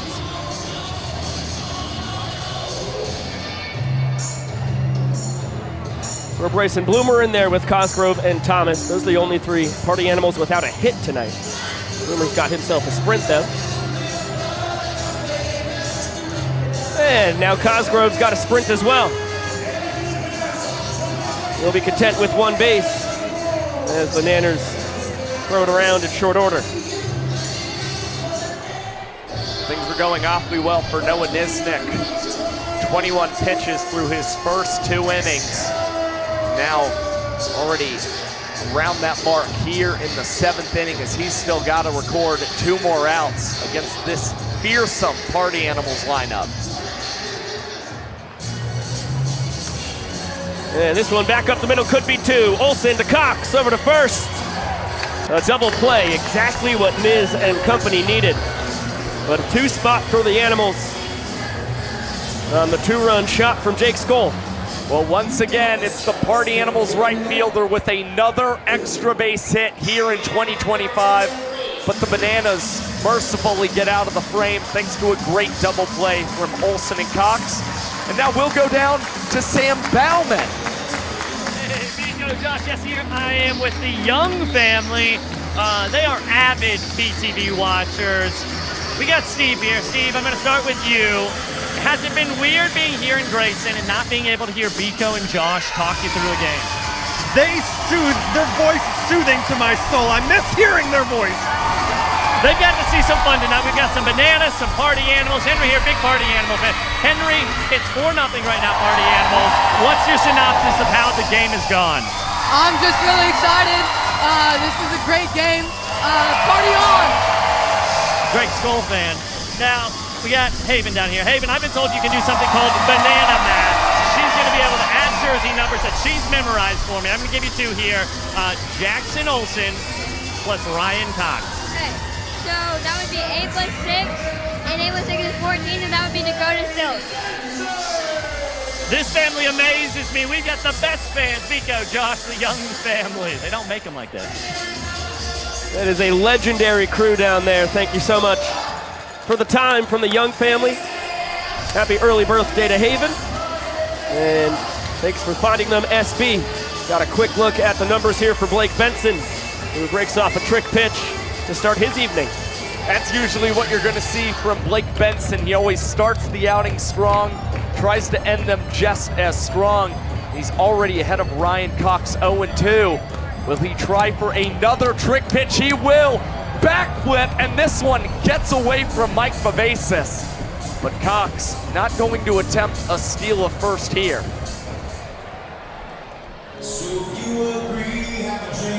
Coxie 3 for 3 last night. Added a sprint to the ledger as well. 0 for 2 so far tonight. And a soft tapper.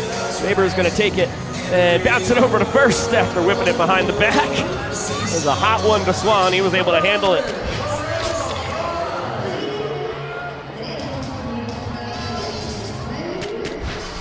Eric Ginger with trick plays in back-to-back innings. Up to 47 now on the tour. And the backdoor bender just misses the outside corner to Correll Prime. Well, you can tell with Blake Benson on the mound, he has nasty stuff and is an electrifying entertainer with all of his dance moves, including this one. Cannot get the call on the outside portion. But for Benson, sometimes just feeling needs to pitch with a little more confidence, believe in his stuff, because it is incredible the way that all of his pitches move. Another backflip pitch. And a strikeout. Blake Benson, you are unreal, my friend. He'll celebrate with some Blake dancing. And it's already the third strikeout this season for Blake Benson that results in a trick play as he performed the trick pitch. Impressive stuff against Correll Prime. And 3 of Benson's 6 strikeouts have been trick plays, as this one is skied into the infield. Baber will tip it into the glove of Chase Acuff, and that is 2 minutes and 13 seconds and 3 trick plays for the Animals here in the bottom of the 7th. A pair from Baber as Acuff puts the cherry on top of an excellent inning from Blake Benson. We'll get it down to Zion Bright. Here to my left-hand side, I have the green sheet, the brown sheet, the blue sheet, and the yellow sheet. And they got to race and see who finishes first across that yellow finish line. Sheets, are you ready? All right. 3, 2, 1, go! Thanks, Zion. Time to shine, folks. Blue's out to an early lead. Yellow right on his tail. Cannot count out green. Brown is still in this thing, still in it. Gotta keep all 4 limbs in the sheets. This is anybody's race. Yellow trying to break in through the inside corner. Blue holding him off. This is neck and neck coming around the final turn. They hop Mark Smith. Is it blue or yellow? Oh, late charge from yellow. Photo finish, tough to tell. Green gets third, Brown in the rear. That is as tight of a finish as I've seen in my illustrious sheet race broadcasting career. I'm gonna give the nod to blue just by a hair. Might not have broken across that ticker tape, but it looks like he's still across the line anyways to claim that win. Vico, what really impressed me was what we saw from Brown in that race. Not only hopping over Mark Smith, the feet stayed in the sheet. That's what it's all about. A ball and a strike on Chase Acuff. Kyle Perry, the second man out of the pen for the Nanners. It's Acuff, Bloomer, and Thomas. 5, 6, and 7 in the order. Party Animals with a 5-point lead. And hungry for more. That's what I told him. I got him up here, so I said, guys, it's been a long spot. Kyle Perry, a very similar arsenal to Noah Niznik. Of course, adds a little more funk when it comes to the windup. Acuff deciding not to try and steal first on that one. And he has a 4.26 earned run average in Grayson Stadium this season. He's performed much better at home in his rookie campaign. And he only allowed 1 ball 4 sprint in the month of April, which is pretty good for the man who posted the best walks per 9 mark in the Big Ten last year. And Correll Prime will collect another trick play for the Savannah Bananas, fielding between the legs and taking it all by himself. That was a cue ball over to the former Rockies minor leaguer.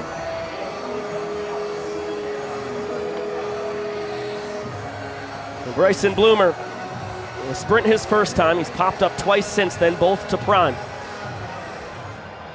Has to look out for the fastball, changeup, curveball arsenal. And Bloomer gets himself in the hit parade. Now 8 of the 10 party animals in the starting lineup have notched hits. And Tanner Thomas comes up trying to make it 9.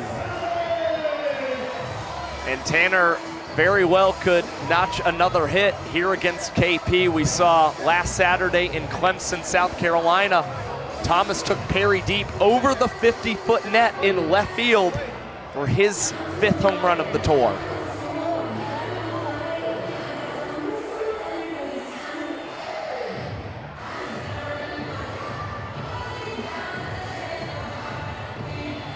Perry will give Bloomer some much-deserved attention.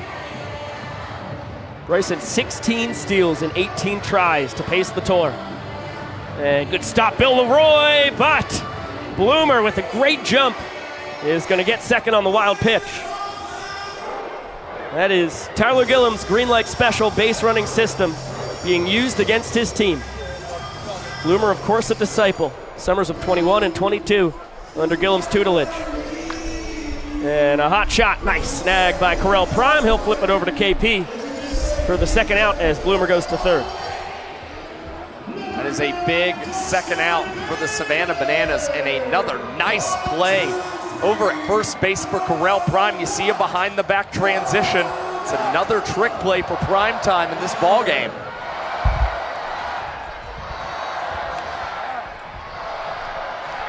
Probably the last chance the crowd will have at Free Donuts.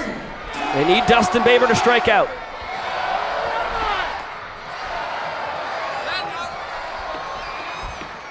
They're a third of the way there.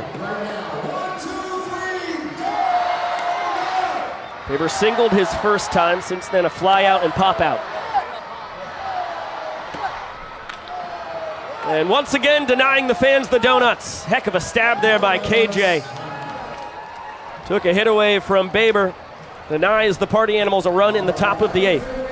Well, despite the barrel from Bryson Bloomer, Kyle Perry able to keep the ball on the ground here in the 8th and keep the animals off the board as it is now time for yellow here in Grayson Stadium. A little yellow. Here we go.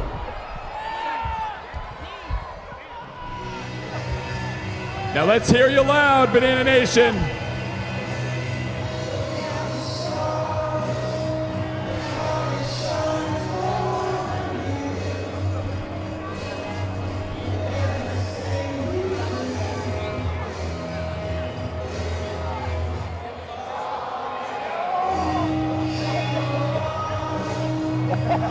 I hope you folks at home can hear the scream of "It was all yellow" from Reginald Horton. It is unbelievable. The guy is an Energizer bunny for this Nanner squad, who it is getting late early on. Down 5-0. Only 6 offensive outs to work with. Keep it going. Trying to end a 6-game skid here in Grayson Stadium against the Party Animals, who have won 11 out of the 15 games here in Savannah so far on the tour.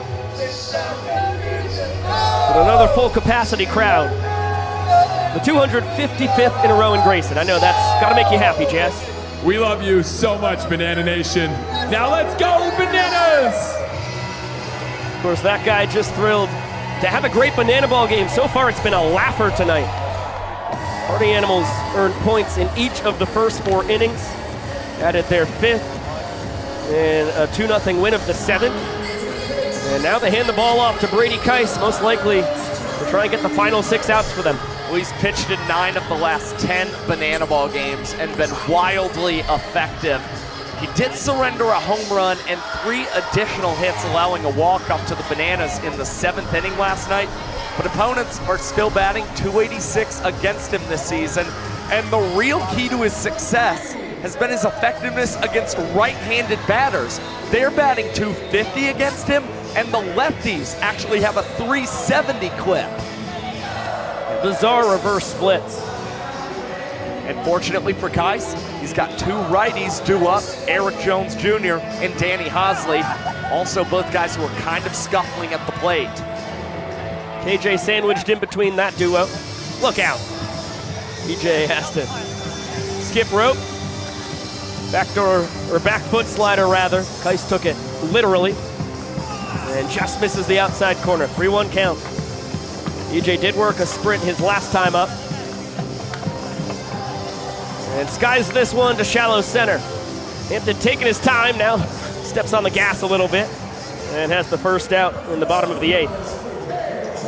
That is a high pop. Reese Hampton had a lot of time to scamper towards the infield and finally record the out. Frustrating for Eric Jones Jr., batting just a hair above 100 over his last handful of games.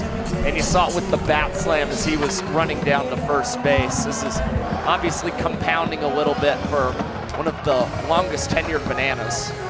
KJ very impressed by the scoop there from Vivacis. Bananas just need a base runner here. They need something to go their way. They could scrape a point across in the bottom of the 8th. Certainly will make the tough task of executing a comeback a little more possible. Remember, in the 9th inning, every run scored counts as a point.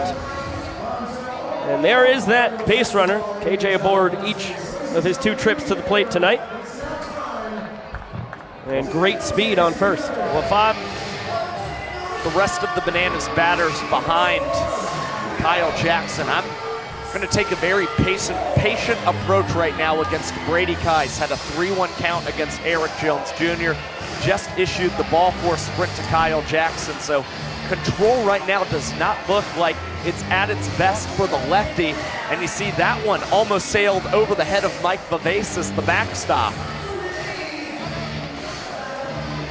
Yeah, these are uncompetitive misses from Brady Keiss.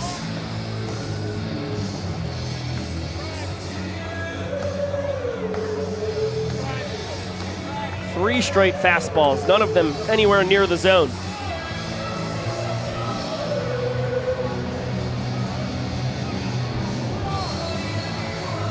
And that is 4 straight heaters, all of them up and away. That's a mechanical problem for Keiss. Now the exchange flubbed in the infield. KJ's getting the windmill. He's going to score from first. A walk-off ball four sprint for Bill Leroy. And the Bananas get their first point.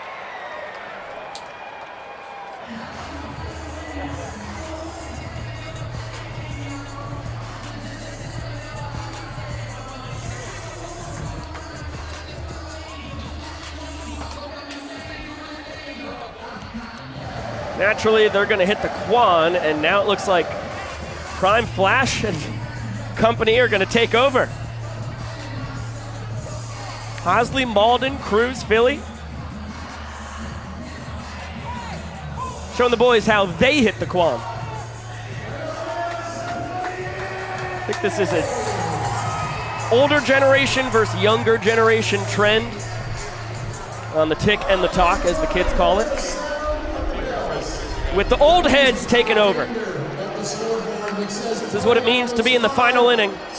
Every run scored will count as a point. And if we end the 9th tied, we will go to showdowns. It is a tall task. Nanners come in down 4. Yeah, it's going to be difficult. Means Austin Krasminski also, who is entering the ballgame for the Bananas, has to throw up a clean inning to make sure that the Bananas are down just 4. And you got to look at the numbers for Krasminski, who pitched last night, faced 2 batters, allowed a ball for a sprint, and fortunately the Banana sprint defense gunned down Jake Stoll at second base. After that, Krem followed it up with a strikeout on 3 pitches. For the most part, he has been very effective this season. Sometimes works a little slower than the Bananas would like, but he hasn't allowed an earned run since the 21st of March. The Bananas are hoping that streak continues here tonight.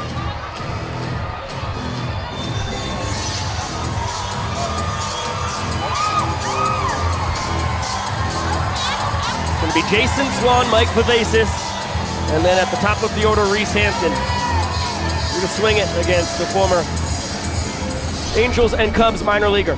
This is a situation where the Party Animals could possibly use a golden batter at the bottom of the order with Swan and Vivacis, but oftentimes we have seen that when they have a sizable lead in the final inning of play, they just continue to let their guys roll. And we've seen great things tonight from Swanee and Vivacis. Swan 1 for 2 with an RBI and a ball for a sprint. Vivacis had the first home run for the Party Animals tonight.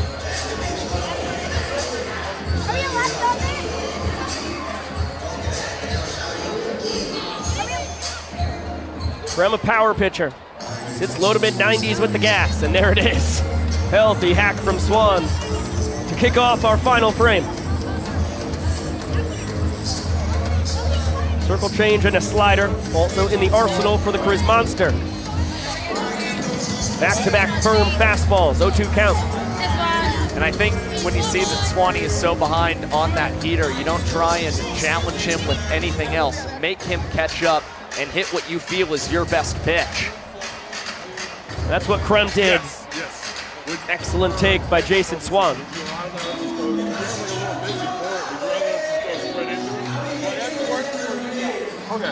Then he goes to the slider. Swan never thought about it.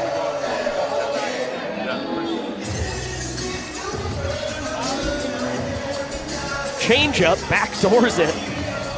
Swanee able to spoil. Well, again, that changeup might be the attempt for Krem here in a 2-2 count to go back to that heater once again against Jason Swan. There's the fastball. High cheese for the K. Excellent start for Krem. And not only that, but Krem changes the eye level of Jason Swan throwing that 2-2 pitch. Seeing the rise on that fastball, Swan's eyes light up, and you see the frustration thinking he should have made contact with that one. Yeah, that's a guy who just struck out for only the 5th time this year.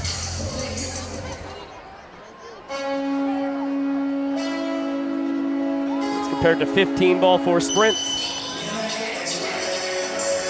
Mike Vivacis with the big blast in the 4th. 2-run shot. Part of a 3-run inning that the Party Animals used to claim their 4th point.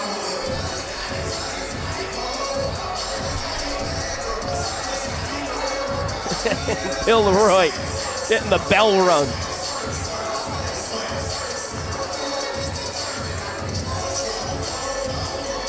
A lot of energy still in the Bananas dugout.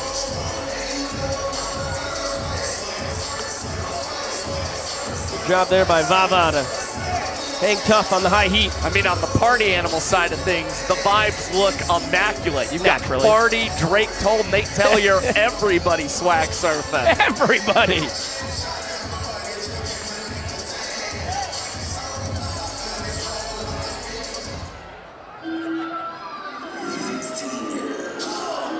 All smiles between Krem and Vava. I think the steady diet of fastballs will continue. Now, bite my tongue. Change up. Vava gets a piece though. Well, you see Krem all smiles right now on the pitcher's mound. Not only is he enjoying the music bumping in Grayson Stadium, but he's certainly having fun engaged in this battle with Mike Vivacis. And there it is, yet again. Another high-velocity fastball that he runs up in the zone, and no contact made by a Party Animal. That's pretty unhittable right there. And screams from both the hitter and pitcher. I mean, that's nearly carbon copy what he threw Jason Swan as well. It is. Reese Hampton trying to get something going with 2 outs. And a changeup floated in there for strike 1. Well, the funny thing entering this ball game is that throughout the World Tour, Austin Krasminski has seen his strikeout rate drop every month on this year's World Tour.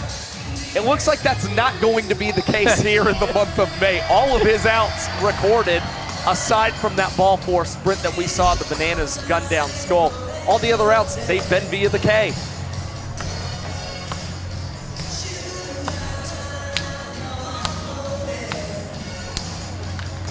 That's not a strikeout.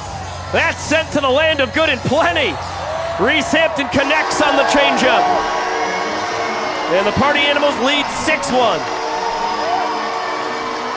Hampton feeling himself. The Party Animals fired up about an extra insurance point in the 9th inning. And it's the first man not named Jake Skull to collect a banana ball home run against Austin Krasminski. Again, trying to go to that heater. Hampton able to make him pay. And it is Party Animals correspondent Drake Toll who's got Reese lightning. Reese! You don't show up my skipper like that! Have you no mercy in your heart? 0! This is our house! Let's go! Party on! I think factually this is the Party Animals' house. They're on the verge of 7 straight victories here in Grayson Stadium, which will improve them to 12-4 here in what traditionally was known as the Nanners' home. This is really shades of 2023 when the Party Animals went 13-5 with a pair of ties against the Bananas here in Savannah. I mean, perhaps that's how this rivalry is going to look here in Grayson Stadium from now on. The Party Animals kind of owning the odd-numbered years here in Savannah. Yeah. The Bananas have always been better at home in the even-numbered years, 2022 and what we saw last year.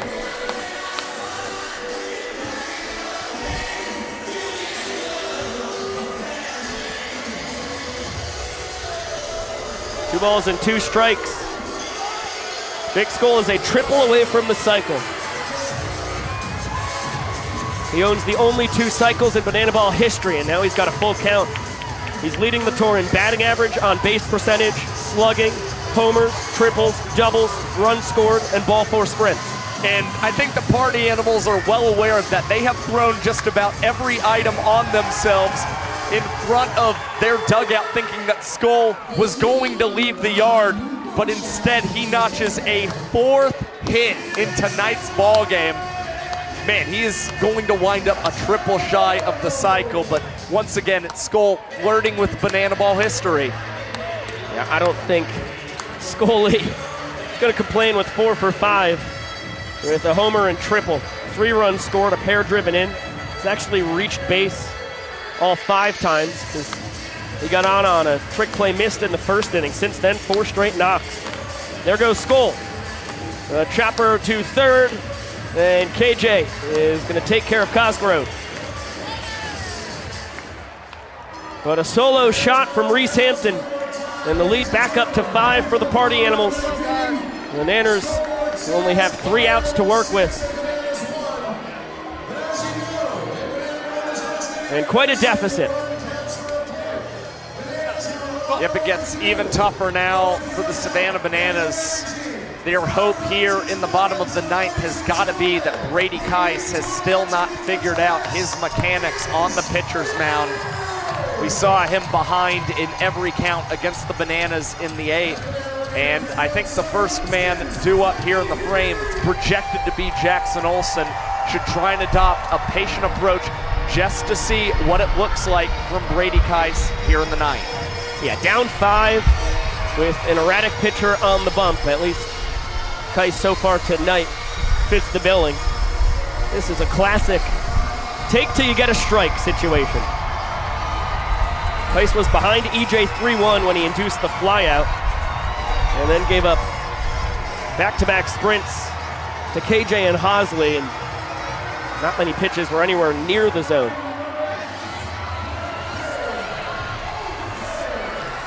Olsen has flown out to right twice. Trying to kickstart what would be a miraculous rally for the Nanners. DR Meadows and Reese Alexiadis lurk at the top of the order, on deck and in the hole.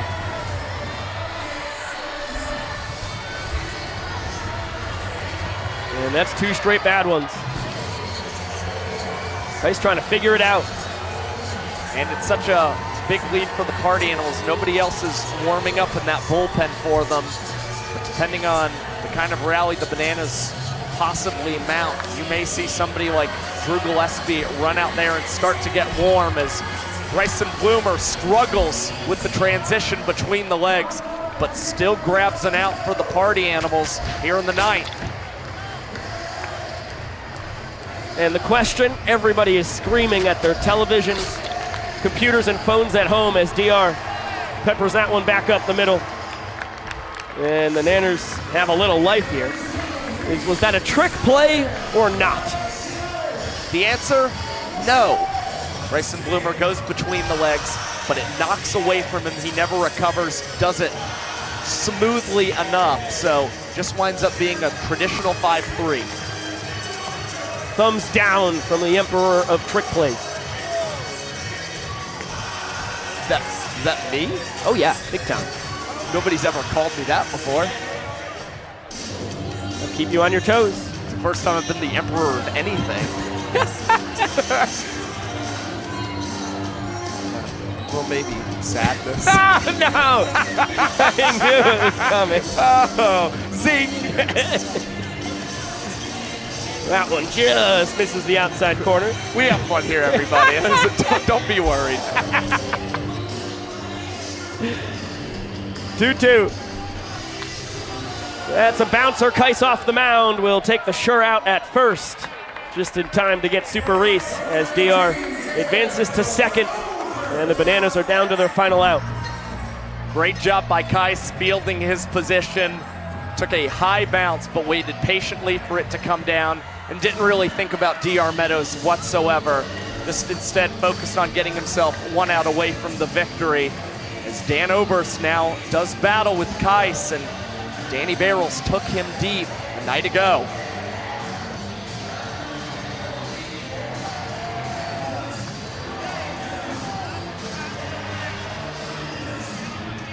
Dan 0 for 2 on the night.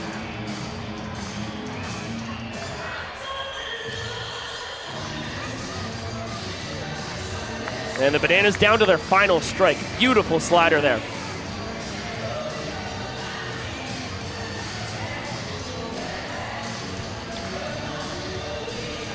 Backdoor bender. Kais rings the bell. And the Party Animals are simply unstoppable. They have won 8 of their last 9. 7 straight here in Savannah. And their tour lead increases to 4 games. It's another big night for the boys in black and pink, tallying 7 runs in the first 4 innings of play, earning points in all of those innings. And from there, their pitching staff perplexed the Bananas bats all night long, as the Nanners could only mount 1 run of offense and fall once again here in Savannah.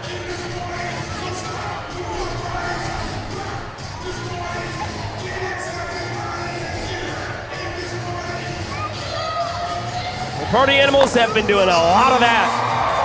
They get to dance in the center of it all.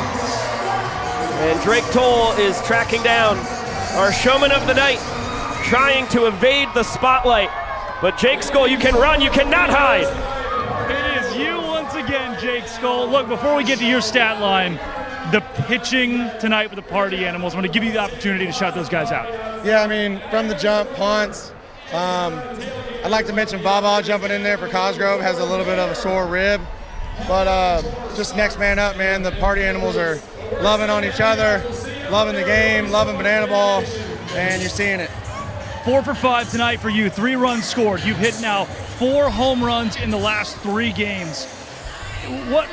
How? It's been the whole year. Yeah, I mean, it's just being ready to hit as many pitches as possible, and it's hard in this game. It's a fast game, fast pace, but yeah, many pitches you can be ready to hit. Young kids out there, get ready to hit, and I mean really ready to hit. That's the key. Get ready, really ready to hit. Last year, it was a bit of a struggle in Savannah against those guys. This year, no say. It's an all party animals. Is there anything different? No, I think it's just guys getting better at this game of banana ball, and then, the will to win. This stuff's contagious. We get hits in a lot of innings, it's contagious. We get outs on the mound, it's contagious. So we're riding that wave right now and trying to stay even keel, but we'll take this wave as far as we can take it. Do you bring the brooms out tomorrow? They're going to be there. You'll know early on if we're bringing the brooms out or not, so stay tuned. Jake Skoll, Showman of the Night. Josh Biko, another one for the Party Animals. 8 out of 9 party on. Thank you, Drake Toll. Thanks for the time, Jake Skoll. Here's the numbers behind the Party Animals drubbing. A 6-1 victory of the Nanners here tonight. They dominated in just about all facets, and again, they were led by Jake Skoll claiming another Showman of the Night award.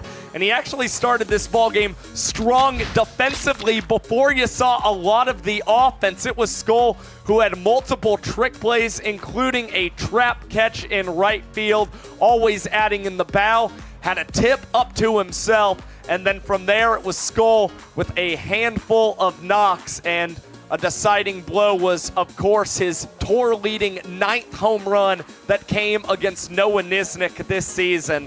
If there's one thing you'd have to say about Jake Skoll and the Party Animals this season, it's that the team would simply not be the same if he was not in the lineup night in and night out. He just continues to lead them at the top of the order. And again, he is obsessed with becoming better at banana ball, and you've seen it throughout his career.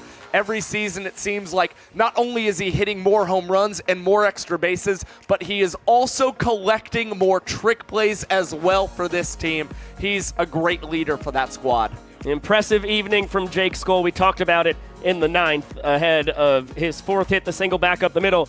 But this is the tour leader in batting average, OBP, slugging. When you say OBP and slugging, obviously he leads in OPS as well. Every single extra base hit category, as well as runs scored. He is on the heels of Andy Cosgrove when it comes to RBIs now. What an insane season Skoll is putting up. As we welcome you back inside the booth with Josh Talevsky, Biko Scala, thank you all so much for spending this Saturday night with us here in virtual Banana Land. The Party Animals keep on rolling. And let me do the math right here real quick. Jake Skoll has tied Andy Cosgrove with 36 RBIs apiece. So put him at the top of that department as well. Yeah, I mean, Skoll is really coming for a triple crown this season. You can feel it coming. It's going to be a tight race between him and Cosgrove when they're batting at the top 3 spots in this Party Animals lineup for who collects more runs batted in. But overall, another convincing Party Animals win. And again, the stat that stands out is the fact that the Party Animals, through the first 4 innings of play here in Grayson Stadium this year,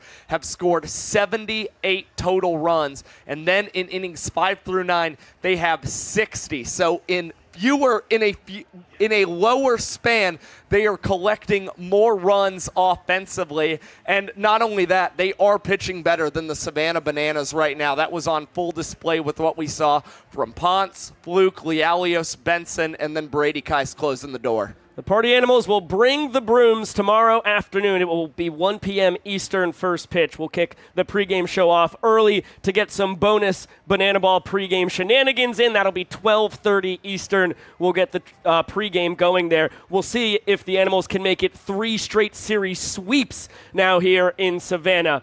Boy, they are rolling. It's going to be a tough task for the Nanners to stop them. Believe it will be Correll Prime on the bump for the Bananas as the Party Animals turn to our man who's in the booth tonight, Brett Helton, trying to make it 8 straight wins here in Savannah. Yeah, it's going to be a really fun pitching matchup. Those guys, the best of friends, so I know that they're really going to feed into the fact that they get to square off against each other on the mound, not just with Helton pitching and Prime in the batter's box. And again, for the Savannah Bananas, they have got to figure out some kind of way, whatever superstition it takes, to be able to break this losing streak here in Savannah. It appears the dyed mustaches didn't exactly work out here on this Saturday night. That is a creative group of cats down in the Bananas locker room. I can assure you it is going to be a weird vibe tomorrow. Whatever they're going to do to try and break this bad juju, it's going to be bizarre. That is my promise to you. We'll see if we can get some footage of it and run it on the pregame show tomorrow afternoon. Cannot wait to see you on the morrow. Big shout out to our entire cast and crew here on BTV. This broadcast executive produced by Mr. Chad Reese and directed down in the control room by the legend himself, Keegan Woods. Big shout out to all of our camera operators and everyone in the control room as well. And a thank you to Drake Toll, Sam Bauman, and Brett Loftus for a flurry of excellent interviews down on the field. For Josh Talevsky, I'm Biko Scala saying so long for now. We'll see you tomorrow afternoon, and we will. See you later!